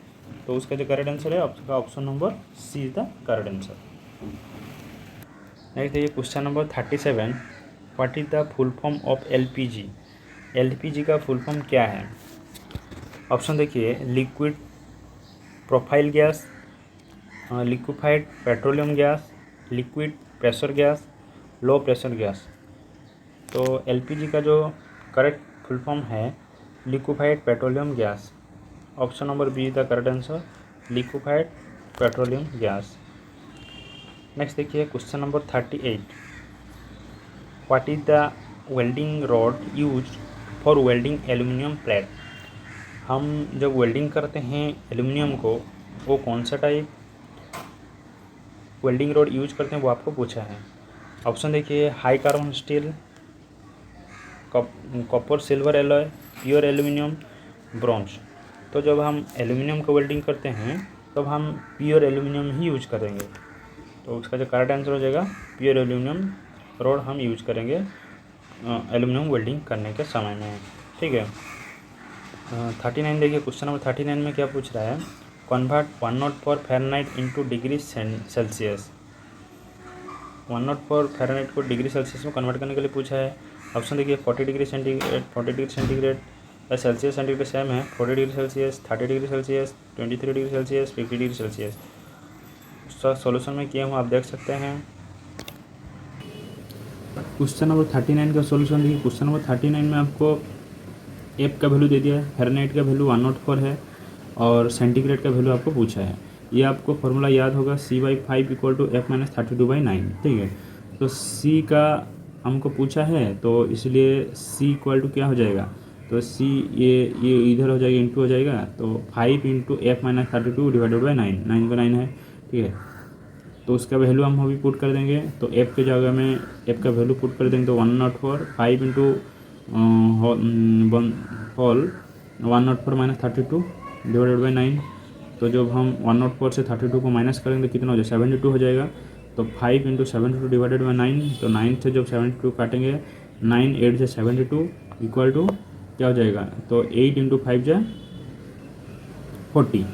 तो 40 डिग्री आपका करेक्ट आंसर हो जाएगा। 40 डिग्री आपका करेक्ट आंसर, जो आपका option number A is the correct answer, option number A. उसका जो करेक्ट आंसर हो जाएगा आपका option number A, 40 degree Celsius is the correct answer. Next देखिए, what is the welding symbol for fillet welding. Fillet weld का welding symbol कौन सा है वो आपको पूछा है। सिंबल देख सकते हैं, देखिए चारों सिंबल दिया गया है, चारों में ये आपका जो करेक्ट आंसर हो जाएगा आपका option number A is the correct answer, option A is the correct answer. ये है आपका फिलेट वेल्ड, ठीक है, फिलेट वेल्ड। ये आपका प्लग वेल्डिंग है, ये आपका प्लग वेल्डिंग है, ये आपका वी बोट वेल्ड है, वी बोट वेल्ड। ये आपका स्क्वायर बोट वेल्ड है, ठीक है, स्क्वायर बोट वेल्ड है। तो आपका जो करेक्ट आंसर है जो आपका फिलेट वेल्ड, यही है आपका करेक्ट आंसर, ऑप्शन नंबर ए, ठीक है। ये सब याद कीजिएगा। हाँ, बी जो है ये प्लग वेल्ड है, PLUG प्लग वेल्ड। ये आपका हो गया V bolt weld, V boat weld है। और ये आपका स्क्वायर बोट वेल्ड है, स्क्वायर बोट वेल्ड, ठीक है। और भी ऑप्शन और भी सिंबल है, जैसे कि आपका हो गया स्पॉट वेल्ड का सिंबल कैसा होगा, कुछ ऐसा होगा, ओनली राउंड, ओनली अगर राउंड है तो ये आपका स्पॉट वेल्ड है, स्पॉट वेल्ड का वेल्डिंग सिंबल, स्पॉट वेल्ड का वेल्डिंग सिंबल है। और कैसा है, अगर राउंड है फिर इसके ऊपर 2 रो खींचा, मिडिल में 2 रो खींचा गया है, तो उसको क्या बोलेंगे, सीम वेल्ड बोलेंगे, सीम वेल्ड। तो ये सभी आपको याद रखना है, कभी बाद में क्वेश्चन पूछ सकता है, ठीक है। तो इसका जो करेक्ट आंसर हो गया कौन सा का, ये आपका 40 क्वेश्चन का करेक्ट आंसर हो गया आपका option number A, fillet weld is the correct answer, ठीक है। नेक्स्ट देखिए क्वेश्चन नंबर 41। क्वेश्चन नंबर 41 में क्या बोला है, what is the smaller diameter of A taper pin so in below figure. ये जो स्मॉलर डायमीटर है, क्वेश्चन मार्क दिया है ये वाला, इसका वैल्यू कितना होगा वो आपको पूछा है। What is the smaller diameter of A taper pin so in below figure. ये पिन है, ये पिन का और क्या डायमेंशन दिया देखिए, टेपर इक्वल टेपर का है जो 1:50 है, और ये बिग डायमीटर आपका 20 है, टोटल लेंथ आपका 200 है। ऑप्शन क्या क्या दिया है, 10, 18, 12, 16। इसका सॉल्यूशन में क्यों आप देख सकते हैं। क्वेश्चन नंबर 41 का सॉल्यूशन देखिए। क्वेश्चन नंबर 41 में आपको दे दिया है taper.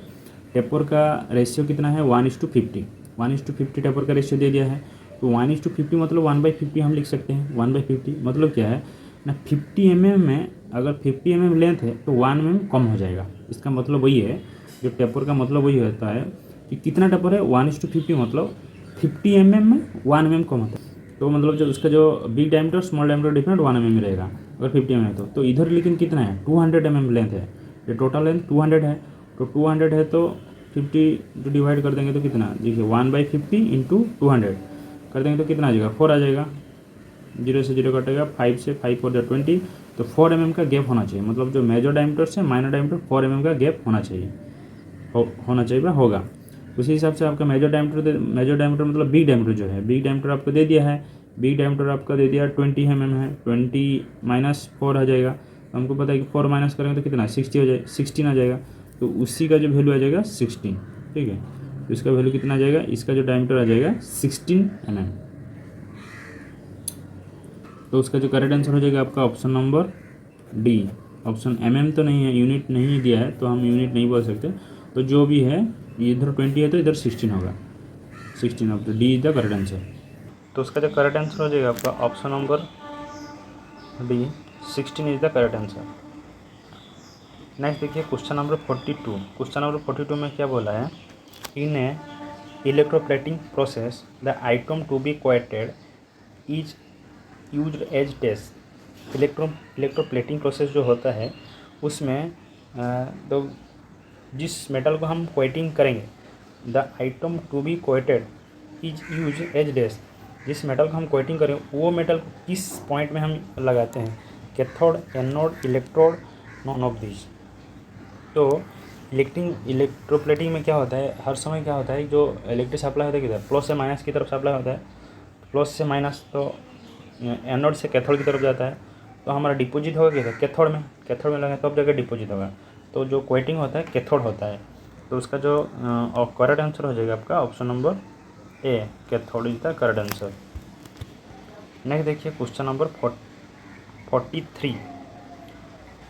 Pick the material which has the least coefficient of thermal expansion। कौन सा एक मटेरियल है ऑप्शन में सबसे ज़्यादा थर्मल लिस्ट, बहुत कम थर्मल एक्सपेंशन है, कौन सा होगा आपका, mild steel, aluminium, inverse steel, titanium. तो उसका जो करेक्ट आंसर हो जाएगा आपका option number C, inverse steel, वो आपका करेक्ट आंसर है। जो हमारा स्लिप गेज होता है, स्लिप गेज इन्वर्स स्टील से बना होता है। बहुत सारे जो प्रिसिशन टूल्स बनता है, हाई क्वालिटी प्रिसिशन टूल, जो सब इन्वर्स स्टील से बनाया जाता है।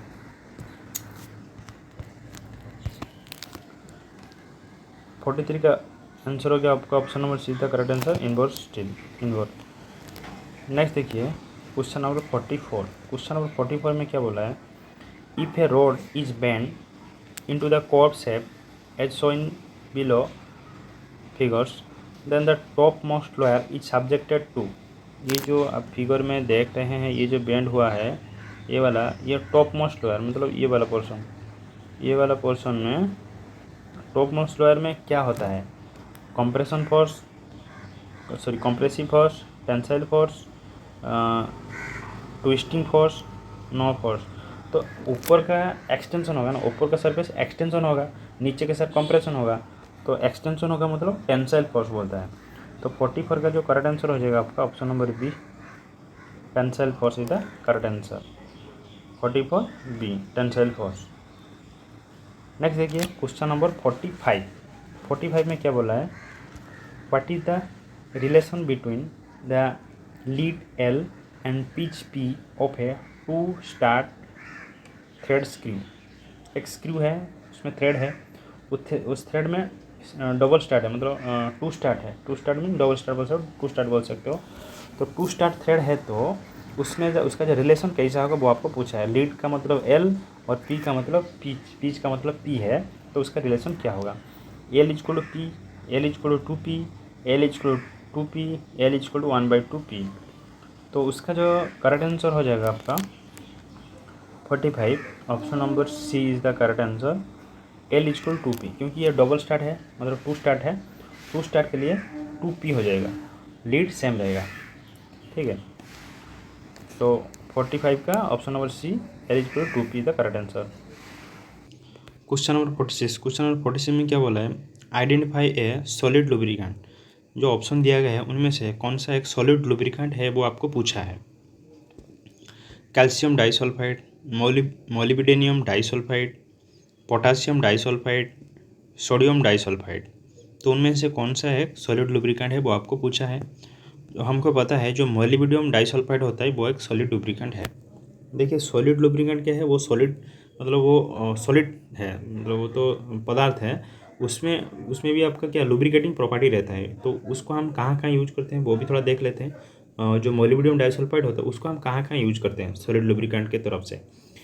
तो वो क्या किधर वो क्यों यूज होता है, देखिए सॉलिड लुब्रिकेंट जो मोलिब्डेनम डाइसल्फाइड वो सॉलिड लुब्रिकेंट, वो उसका क्या कैपेसिटी है, वो हाई टेम्परेचर रेजिस्ट कर सकता है। हाई टेम्परेचर में भी वो क्या करता है, आपका लुब्रिकेटिंग प्रॉपर्टी उसका रहता है। तो high temperature application plus great corrosion resistant property उसका रहता है। जो सॉलिड लुब्रिकेंट है उसका ग्रेट कोरोजन रेजिस्टेंट प्रॉपर्टी रहता है, जिसकी वजह से हम कहाँ कहाँ यूज करते हैं वो भी बताता हूँ।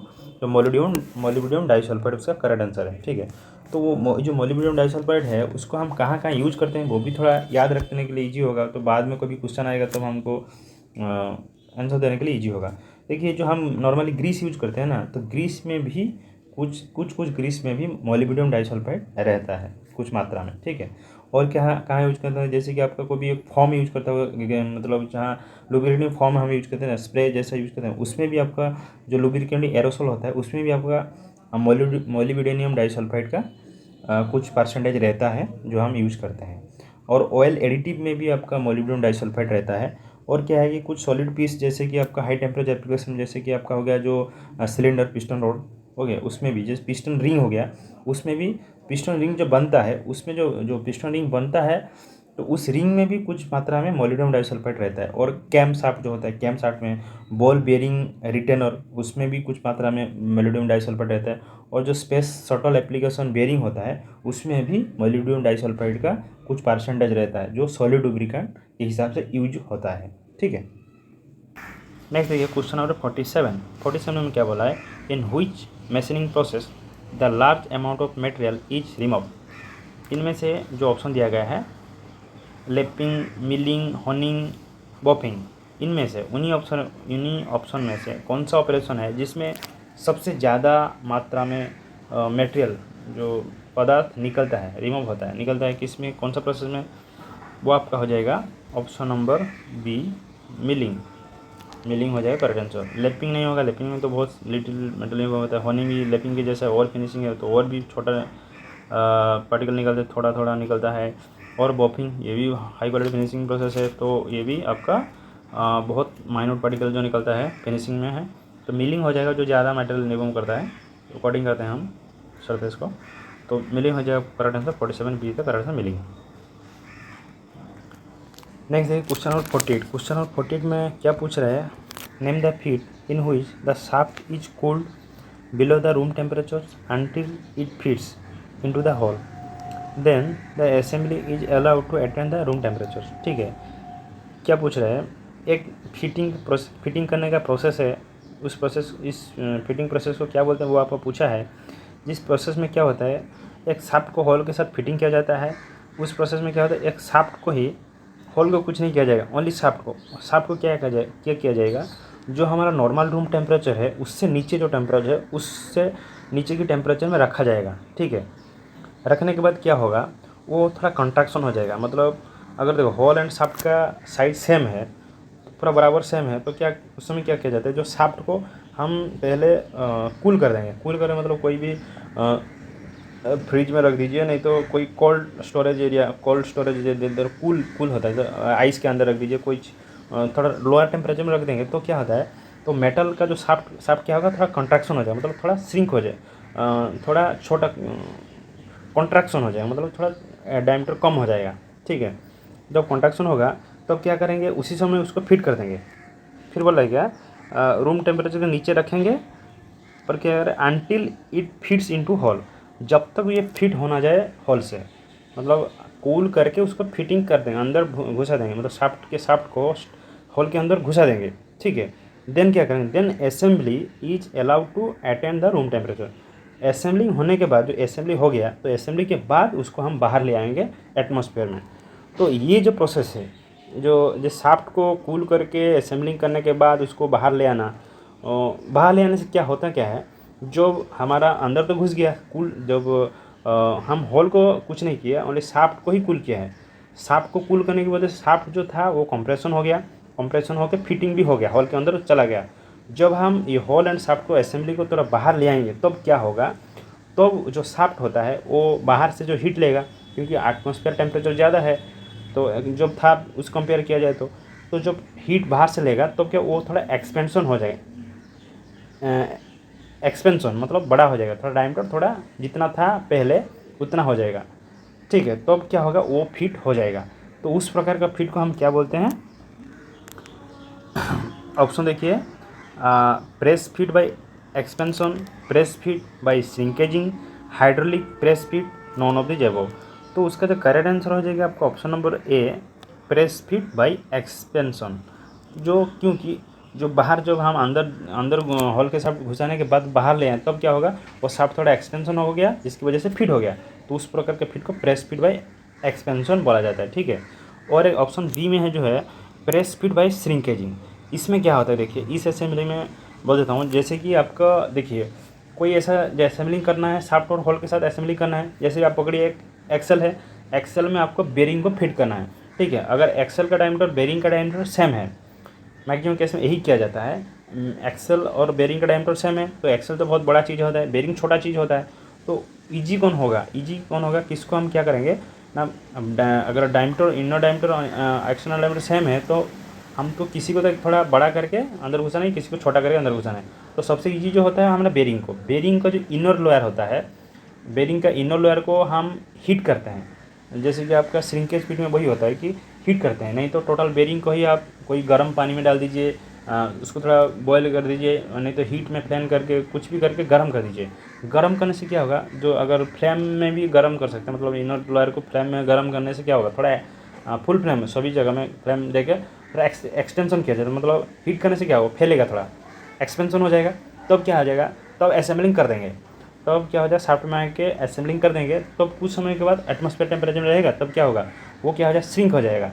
मतलब जो एक्सपेंशन हो गया था जो हीट की वजह से, जब एटमॉस्फेयर टेम्परेचर में आ जाएगा असेंबली होने के बाद, तब तो हम हीट नहीं करेंगे ना, तब क्या हो जाएगा, वो कॉन्ट्रैक्शन हो जाएगा, मतलब श्रिंक हो जाएगा, तो वो श्रिंक होकर फिट हो जाएगा। उस प्रकार के फिट के बोलते हैं प्रेस फिट बाई श्रिंकेजिंग, ठीक है, तो उसको श्रिंकेजिंग फिट बोलता है। तो वो हो गया आपका ऑप्शन बी। तो ऑप्शन बी तो नहीं होगा, इस क्वेश्चन के हिसाब से जो इसका करेक्ट आंसर हो जाएगा आपका option number A, press fit by expansion, ठीक है। नेक्स्ट देखिए क्वेश्चन नंबर 49 में क्या बोला है, pick the non conventional machining method, it use reverse the metal plating process. एक नॉन कन्वेंशनल मशीनिंग प्रोसेस बताइए जिसमें हम क्या होता है, रिवर्स मेटल प्लेटिंग प्रोसेस, जो मेटल प्लेटिंग प्रोसेस है उसका रिवर्स है। जो मेटल प्लेटिंग प्रोसेस में क्या होता है, एक मेटल से जाके और एक मेटल में जुड़ जाता है, उसमें क्या है, वो खा देगा, मतलब इलेक्ट्रोलाइट वजह से एक मेटल से जो इलेक्ट्रॉन आएगा वो मेटल और अलग मेटल को निकाल देगा, पूरा कटिंग कर देगा। तो उस प्रोसेस को कौन सा टाइप इलेक्ट्रोप्लेटिंग प्रोसेस बोला, मतलब कौन सा type non conventional machining process बोला जाता है, उसको पूछा है, जो आपका प्लेटिंग का रिवर्स होता है, अपोजिट होता है। तो electro discharge machining, electrochemical machining, ultrasonic machining, electroplating. तो उसका जो करेक्ट आंसर हो जाएगा आपका option number B, electrochemical machining. Electrochemical machining process में आपका करेक्ट आंसर है, क्योंकि उसमें क्या होता है कि जो केमिकल इलेक्ट्रोलाइसिस रहता है, जिसकी वजह से आपका जो इलेक्ट्रॉन जो पास होगा तब क्या हो जाएगा, वो मेटल पॉजिटिव से नेगेटिव जब जाएगा तब उसको कटिंग कर देगा, पूरा जो मेटल को ही कटिंग कर देगा। नेक्स्ट देखिए क्वेश्चन नंबर 50। क्वेश्चन नंबर 50 में क्या बोला है, name the tool which is use to lift और move heavy load by leverage effect. Question में क्या बोला है, एक टूल है जिसको हम यूज करते हैं लिफ्टिंग के लिए एंड मूव, किसी से गड़ा के लेने के लिए, मतलब एक प्लेस से अनदर प्लेस को कोई हैवी लोड को लेने के लिए या किसी को लिफ्ट करने के लिए हम यूज करते हैं एक लीवरेज इफेक्ट की वजह से। वो टूल का नाम क्या है, hoisting tool, crowbar, fork lift and broaching tools. तो उसका जो करेक्ट आंसर हो जाएगा आपका option number B, crowbar. Crowbar is the correct answer. उसको हम यूज करते हैं लिफ्टिंग एंड हैवी लोड को लेवरेज देने के लिए हम यूज करते हैं, ठीक है। नेक्स्ट देखिए question number 51। In A machine maintenance manual regarding the frequency of lubricating the machine square symbol is represent, ठीक है। तो उसमें क्या बोला है, जो हमारा जो मशीन होता है, मशीन को मेंटेनेंस हम किया जाता है। कोई भी मशीन अगर 10 साल 50 साल के लिए एक मशीन हम एक खरीद के लाते हैं, तो उसको 50 साल के लिए यूज करना है, तो उसको तो मेंटेनेंस तो करना पड़ता है ना। तो मेंटेनेंस के लिए हमारा क्या है, एक मेंटेनेंस का मैनुअल रहता है, तो मैनुअल के हिसाब से सिंबल दिया जाए। उसी मेंटेनेंस मैनुअल में, उसी मशीन में ही एक सिंबल रहता है कि इस पार्ट को इस सिंबल में इंडिकेट किया जाता है, मतलब इसको ऐसा ही आपको लुब्रिकेट करना है। तो अगर वो सिंबल फ्रीक्वेंसी ऑफ लुब्रिकेटिंग का सिंबल है वो, ठीक है। अगर स्क्वायर सिंबल है तो उसमें आपको क्या किया जाए वो आपको पूछा है। तो सिंबल कुछ 4 तरफ का है, जैसे कि आपका एक तो हो गया राउंड सिंबल है, और एक हो गया आपका ट्रायंगल सिंबल है, और एक आपका स्क्वायर सिंबल है, और एक आपका हेक्सागोनल सिंबल है, ठीक है ना। और आपका एक हेक्सागोनल सिंबल है। तो राउंड सिंबल में क्या आपका वो डेली आपको मेंटेनेंस करना पड़ता है, डेली मेंटेनेंस, डेली लुब्रिकेटिंग करना पड़ता है। ये आपका ट्रायंगल हो गया आपका वीकली, और रेक्टेंगल जो हो गया आपका मंथली, और हेक्सागोनल जो आपका स्केड्यूल टाइप होता है, जिसी प्रकार का रेकमेंड है उसी तरह स्केड्यूल टाइप 6 महीने के बाद ऐसा रहता है, ठीक है। तो कौन सा जो है करेक्ट आंसर देखिए, daily lubricating, weekly lubricating, monthly lubricating, yearly lubricating. तो उसका जो करेक्ट आंसर हो जाएगा आपका option number C, monthly lubricating. Monthly lubricating के लिए आपका रेक्टेंगल, ठीक है। करेक्ट आंसर जो ऑप्शन नंबर 51 का करेक्ट आंसर जो ऑप्शन नंबर सी। नेक्स्ट देखिए क्वेश्चन नंबर 52। क्वेश्चन नंबर 52 में क्या बोला है, how many cube of 4 mm side can B cut from cube of side 8 mm। तो देखिए क्या बोला है, एक 8 mm का साइड, 8 mm साइड का एक क्यूब है, उनको हम कट करके क्या करेंगे, छोटा छोटा 4 mm का स्क्वायर क्यूब बनाएंगे। तो कितना पीस निकलेगा वो आपको पूछा है, 8, 4, 6, 12। इसको हम सॉल्व किया हूँ, देख सकते हैं। क्वेश्चन नंबर 52 का सॉल्यूशन देखिए। क्वेश्चन नंबर 52 में आपका एक क्यूब दिया है, 4 mm का क्यूब, मतलब 4 क्यूब मतलब उसके सभी साइड 4 mm, क्यूब मतलब वही होता है कि सभी साइड सेम होता है। तो 4 mm 4 mm 4 mm 4 mm 4 mm 4 सभी 4 mm होता है, ठीक है। तो 4 mm का क्यूब है, और एक क्या है कि 8 mm का साइड क्यूब है, और एक है 8 mm है।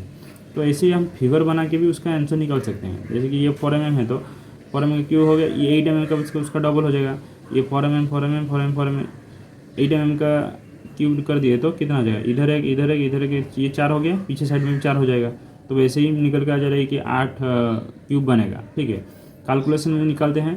कैलकुलेशन में क्या करना है हमको, पहले तो इसका वॉल्यूम निकालना है। वॉल्यूम का फॉर्मूला क्या होता है, एक क्यू होता है, मतलब क्यूब का जो वॉल्यूम फार्मूला एक क्यू होता है। एक क्यू मतलब ए है, उसका साइड ए मतलब साइड होता है। तो 4 mm है, तो 4 mm into 4 mm into 4 mm, तो कितना हो जाएगा, 64 mm क्यूब हो जाएगा, इसका जो इसी फर्स्ट स्मॉल क्यूब का वॉल्यूम 64 mm³ हो जाएगा। तो जो 8 mm साइड का जो क्यूब है उसका वॉल्यूम कितना आ जाएगा, तो उसी पर वॉल्यूम एक क्यूब होता है 8 × 8 × 8, तो कितना आ जाएगा 512 mm³ होता है। तो हमको कितना नंबर्स इसी मतलब इसमें कितना नंबर्स छोटा वाला मिलेगा हमको कैसे पता चलेगा, जो हम डिवाइड करेंगे तब पता चलेगा। तो number of cube obtained from this B cube से कितना छोटा क्यूब निकलेगा, तो 512 mm³ minus 64 mm³ equal to 8। तो उसको 8 नंबर मिले, 8 पीस आपको मिलेगा इस बड़ा क्यूब में। ये फिगर देख से भी कर सकते हो, नहीं तो वॉल्यूम का फॉर्मूला पुट करके भी उसका आंसर निकाल सकते हो। ठीक है, तो उसका जो करेक्ट आंसर हो जाएगा आपका ऑप्शन नंबर ए 8 नॉच निकलेगा, ये आपका करेक्ट आंसर है।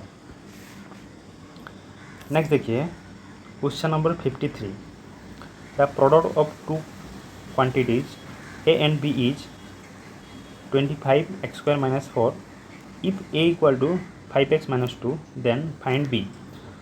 जो product of A and B मतलब क्या बोला है, ए इंटू बी, अगर ए को मल्टीप्लाई करेंगे बी से तब क्या होगा 25x² - 4 होगा। अगर ए का वैल्यू 5x - 2 है तो बी का वैल्यू क्या होगा वो आपको पूछा है। ठीक है, ऑप्शन दिया है 5x - 2, 5x + 2, 4x - 2, 4x + 2। तो उसका सोल्यूशन मैं किया हूँ, आप देख सकते हैं। क्वेश्चन नंबर 53 का सॉल्यूशन देखेंगे अभी। क्वेश्चन नंबर 53 में एक्चुअली बोल क्या रहा है, the product of two quantities A into B is 25 mm² - 4।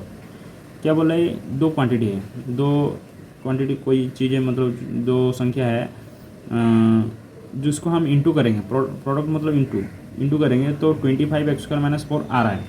तो ए इंटू बी करेंगे तो ए का वैल्यू दे दिया, if A equal to 5x - 2 then find B का वैल्यू निकालने के लिए वो पूछा है। ठीक है, तो ऑप्शन आपको ये दिया गया है। तो उसमें हम क्या करेंगे, तो इसमें बी को इंटू करेंगे तो इतना निकल जाएगा। तो इस प्रकार का संख्या के लिए हम क्या करेंगे, ऑप्शन पुट करना मेथड सही रहता है। तो इसमें पहले हम, ये तो ए मिल गया है, बी हम इस बी में, इसी चारों में बी एक कौन सा है, तो पहले ए को लेंगे। तो अप्लाई 1 by 1 ऑप्शन, तो 1 by 1 ऑप्शन अप्लाई करना चाहिए। तो ए को हम पहले ऑप्शन अप्लाई करेंगे तो क्या हो जाएगा, ए का वैल्यू क्या 5x - 2 दिया है, 5x - 2 लिया हूँ। ठीक है, तो ए इक्वल 5x - 2 और बी का वैल्यू हमको पता है कि 5x - 2 दिया है, बी का वैल्यू इधर 5x - 2 दिया है। तो जब हम दोनों को इंटू करेंगे कितना हो जाएगा, A into B equal to 25x² - 4 होना चाहिए। जब दोनों से इंटू करेंगे तो 25x² - 4 होना चाहिए। तो 5 ए का 5x - 2 5x - 2 जब करेंगे तो क्या हो जाएगा, देखो तो 5x को जब 5x से इंटू करेंगे तो 25x² आ जाएगा। 5x को जब 2 से मल्टीप्लाई -2 से मल्टीप्लाई करेंगे तो कितना आ जाएगा, -10x आ जाएगा। तो -2 को जब 5x से इंटू करेंगे तो कितना आ जाएगा, -2 × -5, तो माइनस आ जाएगा, माइनस में तो माइनस 2 5 या 10x हो जाएगा। और क्या हो जाएगा, 2 को जब 2 से मल्टीप्लाई, -2 को जो -2 से मल्टीप्लाई करेंगे तो कितना आ जाएगा, माइनस माइनस प्लस हो जाएगा, ये 4 आ जाएगा। ठीक है, तो इसमें हमको कितना वैल्यू आ रहा है, 25x² - 10x, -10x मतलब -20 हो जाएगा। तो 25x² - 20x + 4, तो ये वैल्यू तो हमारा नहीं है, क्योंकि वैल्यू हमको आना कितना चाहिए, ये 25x² - 4 आना चाहिए। ये -20 आ गया है, ये तो नहीं होगा, फिर ये रॉन्ग ऑप्शन है। ठीक है, तो नेक्स्ट ऑप्शन पुट कीजिए, option number 2। Option number 2 put करिए, तो apply option number B 5x + 2 करेंगे। तो A equal to 5x - 2, B equal to 5x + 2। ठीक है, तो कितना होगा, A into B equal to 25x² - 4 होना चाहिए। तो 5x - 2 इंटू 5x + 2 करेंगे तो कितना हो जाएगा, तो 5x से जब 5x को इंटू करेंगे तो 25x आ जाएगा। 5x से जब 2 को मल्टीप्लाई करेंगे तो 10x आ जाएगा। फिर -2 को जो 5 से मल्टीप्लाई करेंगे तो कितना आ जाएगा, -10x आ जाएगा। और -2 को जब 2 से इंटू करेंगे तो -4 आ जाएगा। तो +10x -10x कट हो जाएगा, तो आपका वैल्यू आ जाएगा 25x² - 4, the correct option. Correct options, the correct answer will be 5x + 2 is the option number B is the correct answer. तो उसका जो करेक्ट आंसर हो जाएगा आपका option number B 5x + 2 is the correct answer है। Next देखिए question number 54, A spherical aluminum ball is melted and made into smaller ball of 1/3 radius of original one. Then how many such of ball can be made? क्या बोला है, एक बड़ा सा एक aluminium का स्फेरिकल बॉल है, ठीक है। तो उसको हम क्या करेंगे, उसको मेल्ट कर देंगे, मेल्ट करके एक छोटा छोटा स्फेरिकल बॉल बनाएंगे। तो उसमें क्या होगा, जो बड़ा सा स्फेरिकल एल्यूमिनियम का बॉल था, स्फेरिकल बॉल था, उसका जो रेडियस होगा, वो बड़ा रेडियस का जो बनाएंगे छोटा छोटा रेडियस, उसका 1/3 होगा। मतलब अगर ये 30 रेडियस था, 30 सेंटीमीटर रेडियस था, तो इसका 10 होगा, 10 सेंटीमीटर रेडियस होगा। उस प्रकार अगर ये 3 रेडियस 3 mm होता, बड़ा का अगर 3 mm होता है तो छोटा का 1 mm होगा। उस प्रकार का 1/3 रेडियस होना चाहिए। तो ऑप्शन देखिए 27, 9, 18, 12। तो कितना नंबर ऑफ बॉल, छोटा बॉल हमारा निकलेगा मेल्ट करके बनाने के बाद, वो आपको पूछा है। उसका सॉल्यूशन आप देख सकते हैं। क्वेश्चन नंबर 54 का सॉल्यूशन देखिए। क्वेश्चन नंबर 54 का सॉल्यूशन क्या होगा, पहले क्या बोला है फिर सुनिए। तो एक बड़ा स्पीयर है, एक बड़ा स्पीयर का रेडियस जितना होगा एक छोटा स्पीयर बनाएंगे तो छोटा स्पीयर का उसका 1/3 कम होना चाहिए उसका रेडियस, ठीक है। एक बड़ा स्पीयर को, जो एल्यूमिनियम का बड़ा स्पीयर को हम पिघलाएंगे, पिघला के क्या करेंगे, छोटा छोटा स्पीयर बनाएंगे। तो इसी बड़ा स्पीयर में कितना छोटा स्पीयर निकलेगा वो आपको पूछा है, ठीक है। तो बड़ा स्पीयर का रेडियस आर है, वो छोटा स्पीयर का रेडियस छोटा आर होगा। छोटा आर इक्वल टू 1/3 ऑफ बड़ा आर होगा, ठीक है। तो हमको पता है कि वॉल्यूम ऑफ द स्पीयर, कोई भी एक स्पीयर का वॉल्यूम कैसे निकलते हैं, 4/3 इंटू पाई आर क्यूब होता है, ठीक है। तो उसी प्रकार ये बड़ा वाला स्पीयर का भी वॉल्यूम कितना आ जाएगा, 4/3 into pi into R cube होगा। और छोटा वाला जो स्पीयर है उसका वॉल्यूम कैसे निकालेंगे, उसका भी फॉर्मूला सेम होगा, जो आपका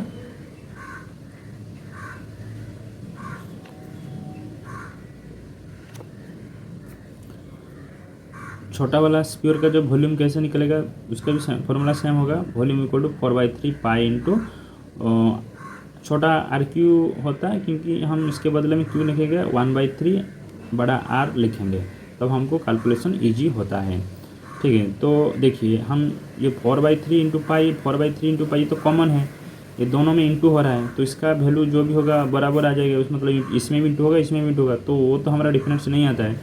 तो हमको करना क्या है, if we take the value of R equal to 3। अब हम क्या करेंगे, उस कैलकुलेशन इजी करने के लिए हम आर को क्या करेंगे, आर को 3 एक वैल्यू एक ले लेंगे, तो अब हमारा कैलकुलेशन और ईजी हो जाएगा, ठीक है। तो अगर आर को हम 3 ले लेते हैं तो क्या होता है, तो उसका जो वॉल्यूम निकल गया कितना आ जाएगा, 3 इंटू 3 इंटू 3 मतलब 27 आता है, ठीक है। देखिए इसको हम क्यों इंटू नहीं करेंगे, इसको हम इंटू करेंगे तो ये वैल्यू बहुत बड़ा हो के आएगा। इसको हम ये वाला इंटू करेंगे तो वैल्यू बड़ा हो जाएगा, लेकिन कुछ फ़ायदा नहीं होगा। हमको मतलब क्या है, हमको आंसर निकालना है, क्योंकि इसका जो कितना टाइम बड़ा है वो आपको देखना है, ठीक है। वैल्यू बड़ा होने से कुछ फ़ायदा नहीं है, हमको टाइम्स कितना बड़ा हो रहा है वो आपको देखना है, मतलब कितना ये वॉल्यूम से कितना टाइम बड़ा है वो आपको देखना है, ठीक है। तो इसमें आपको 27 आ रहा है, इसमें कितना आएगा, इधर तो 3 कर देंगे तो 3 से जो मतलब 1/3 इंटू पाई आर क्यू होता है ना, इधर 1/3 पाई आर क्यू था, तो आर का वैल्यू 3 नहीं है, तो 1/3 इंटू 3 करेंगे तो 3 1 हो जाएगा, 1 इंटू 1 जब 1 होगा, 1 का क्यूब कितना 1 ही होता है। तो अगर उसका वॉल्यूम हमको 1 क्यूब है, मतलब 1 ही है, तो इसका कितना 27 क्यूब आ रहा है। तो उससे इस स्पीयर से ये स्पीयर कितना टाइम बड़ा है, 27 टाइम बड़ा है। तो इसी स्पीयर से हम कितना 27 स्पीयर बना सकते हैं, मतलब इसको जब हम पिघलाएंगे, एल्यूमिनियम स्पीयर को पिघला के 27 नंबर ऑफ स्पीयर निकाल सकते हैं। तो 27/1 इक्वल 27, तो 27 nos of ball can be made, हम बना सकते हैं इसी बड़ा स्पीयर से छोटा स्पीयर, ठीक है। तो उसका जो करेक्ट आंसर हो जाएगा आपका option number A 27 the correct answer. तो उसका जो करेक्ट आंसर हो जाएगा आपका 54 A is the correct answer, 27 is the correct answer. Next देखिए question number 55। An alloy of weight 63 kg is made up of copper, zinc and tin metals by mixing in the ratio of 4:3:2 respectively. Then pick the correct weight kg of each metal in this alloy in the same order. देखिए वो क्या पूछ रहा है, एक alloy है जिसका alloy क्या क्या है, कॉपर, जिंक एंड टिन का एलॉय मिला के एक एलॉय बनाया गया है जिसका वेट है आपका 63 kg है, ठीक है। तो वो भी रेस्पेक्टिवली है 4:3:2 रेशियो में है, कॉपर, जिंक एंड टिन का 4:3:2 रेशियो में है। तो अगर उसका केजी भी दिया जाए 63 kg है, तो उसको तो copper and zinc and tin का केजी के हिसाब से कितना केजी है वो आपको पूछा है, ठीक है। ऑप्शन देखिए 32, 24/7, 27, 22/12, 20, 21/14 एंड 26, 20/17, ये सब केजी में है, ठीक है। तो इसका करेक्ट आंसर क्या होगा वो हम सॉल्व किया हूँ, सॉल्व देख सकते हैं, उसका सॉल्यूशन देख सकते हैं। क्वेश्चन नंबर 55 का सॉल्यूशन देखिए। क्वेश्चन नंबर 55 में वो आपका एक क्या क्या दिया है, एक एलॉय दिया है। एक एलॉय कुछ भी एक चीज़ें है, जो एलॉय उसका जो वेट कितना है 63 kg है। ये तीनों चीज़ें मिलके बना है, तीनों चीज़ें मिलके बना है।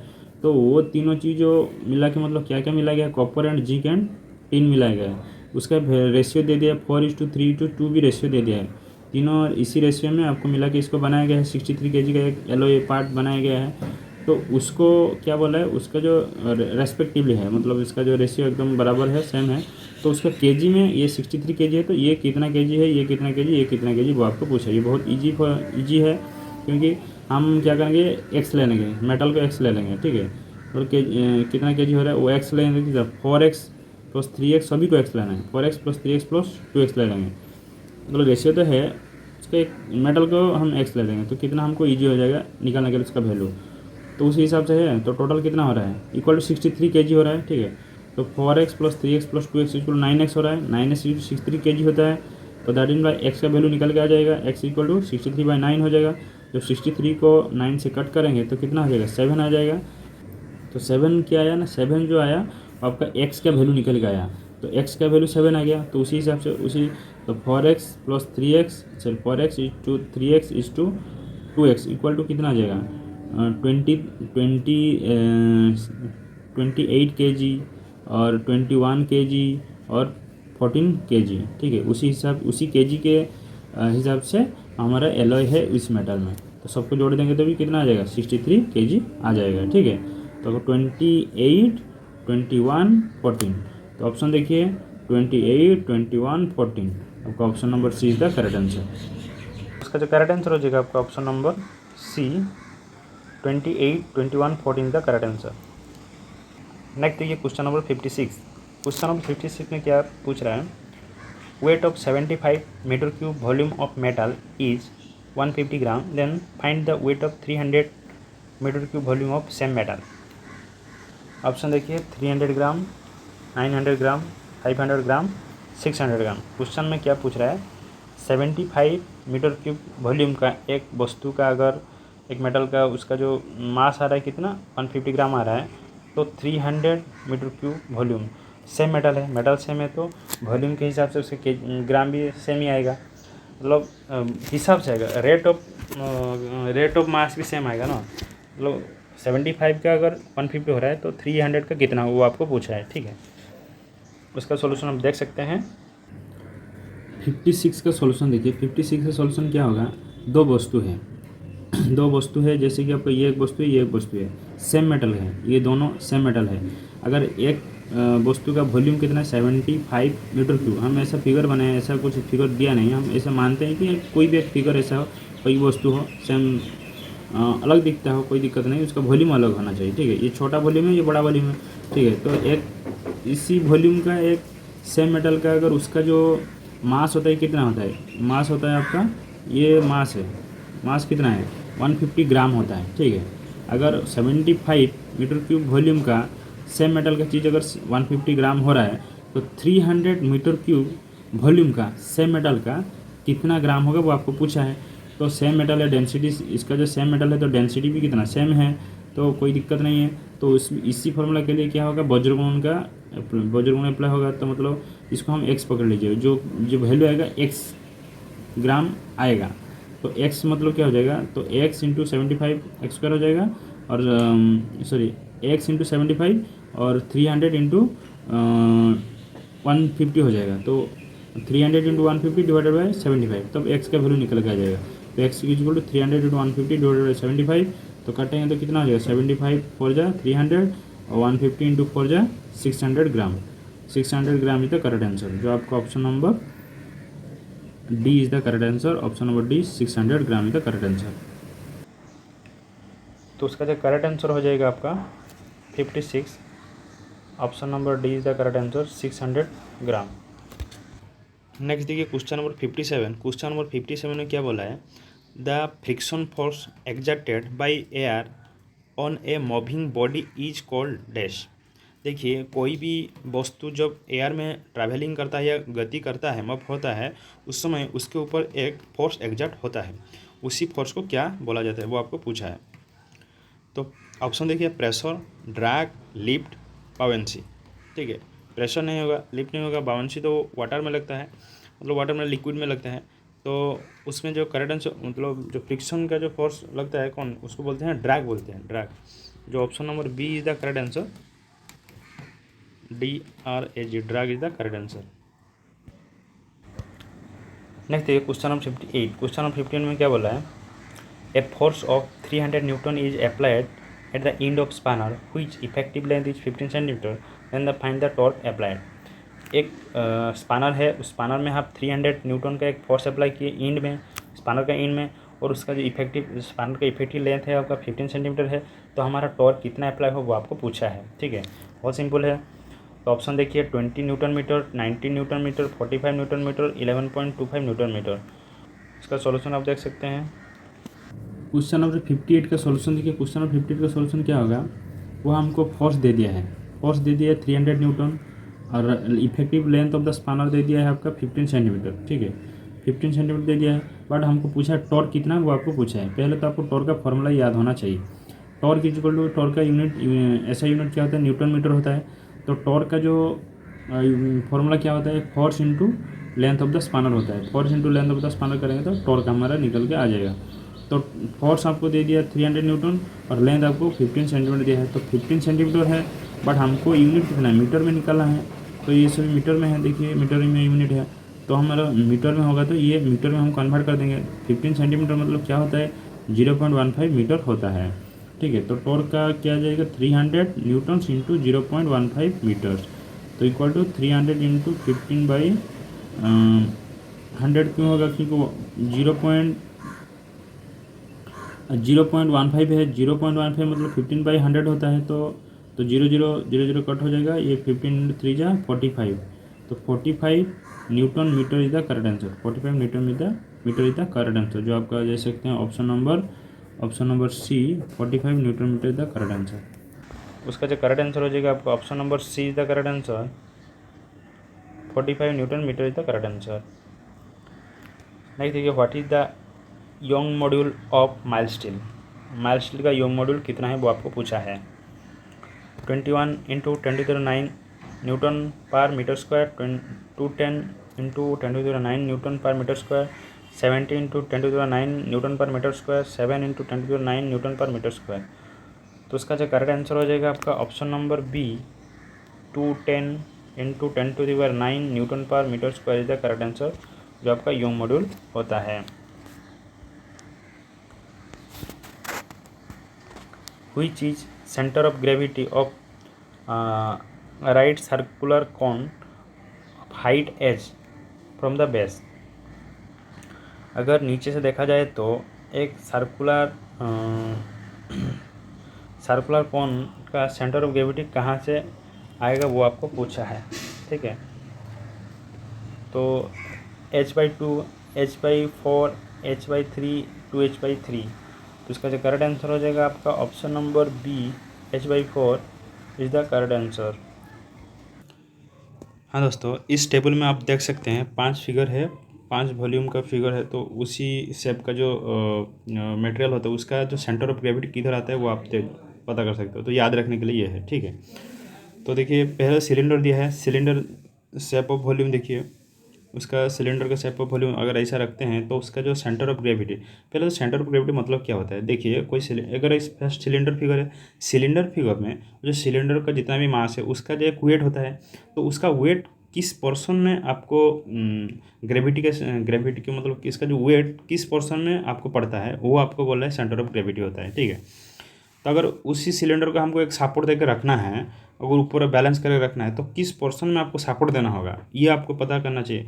उससे पहले आपको सेंटर ऑफ उसी जो मटेरियल का सेंटर ऑफ ग्रेविटी आपको पता होना चाहिए, तब जाके उसी पोर्शन में अगर आप उसका सपोर्ट देंगे तब वो क्या करेगा, बैलेंस होकर रहेगा, नहीं तो वो गिर जाएगा, ऐसा है। तो उसका वेट किस पोर्शन में रहता है वो आपको सेंटर ऑफ ग्रेविटी होता है। तो सिलेंडर का शेप अगर उसी प्रकार का रहेगा तो उसका जो सेंटर ऑफ ग्रेविटी किधर आएगा, h/2।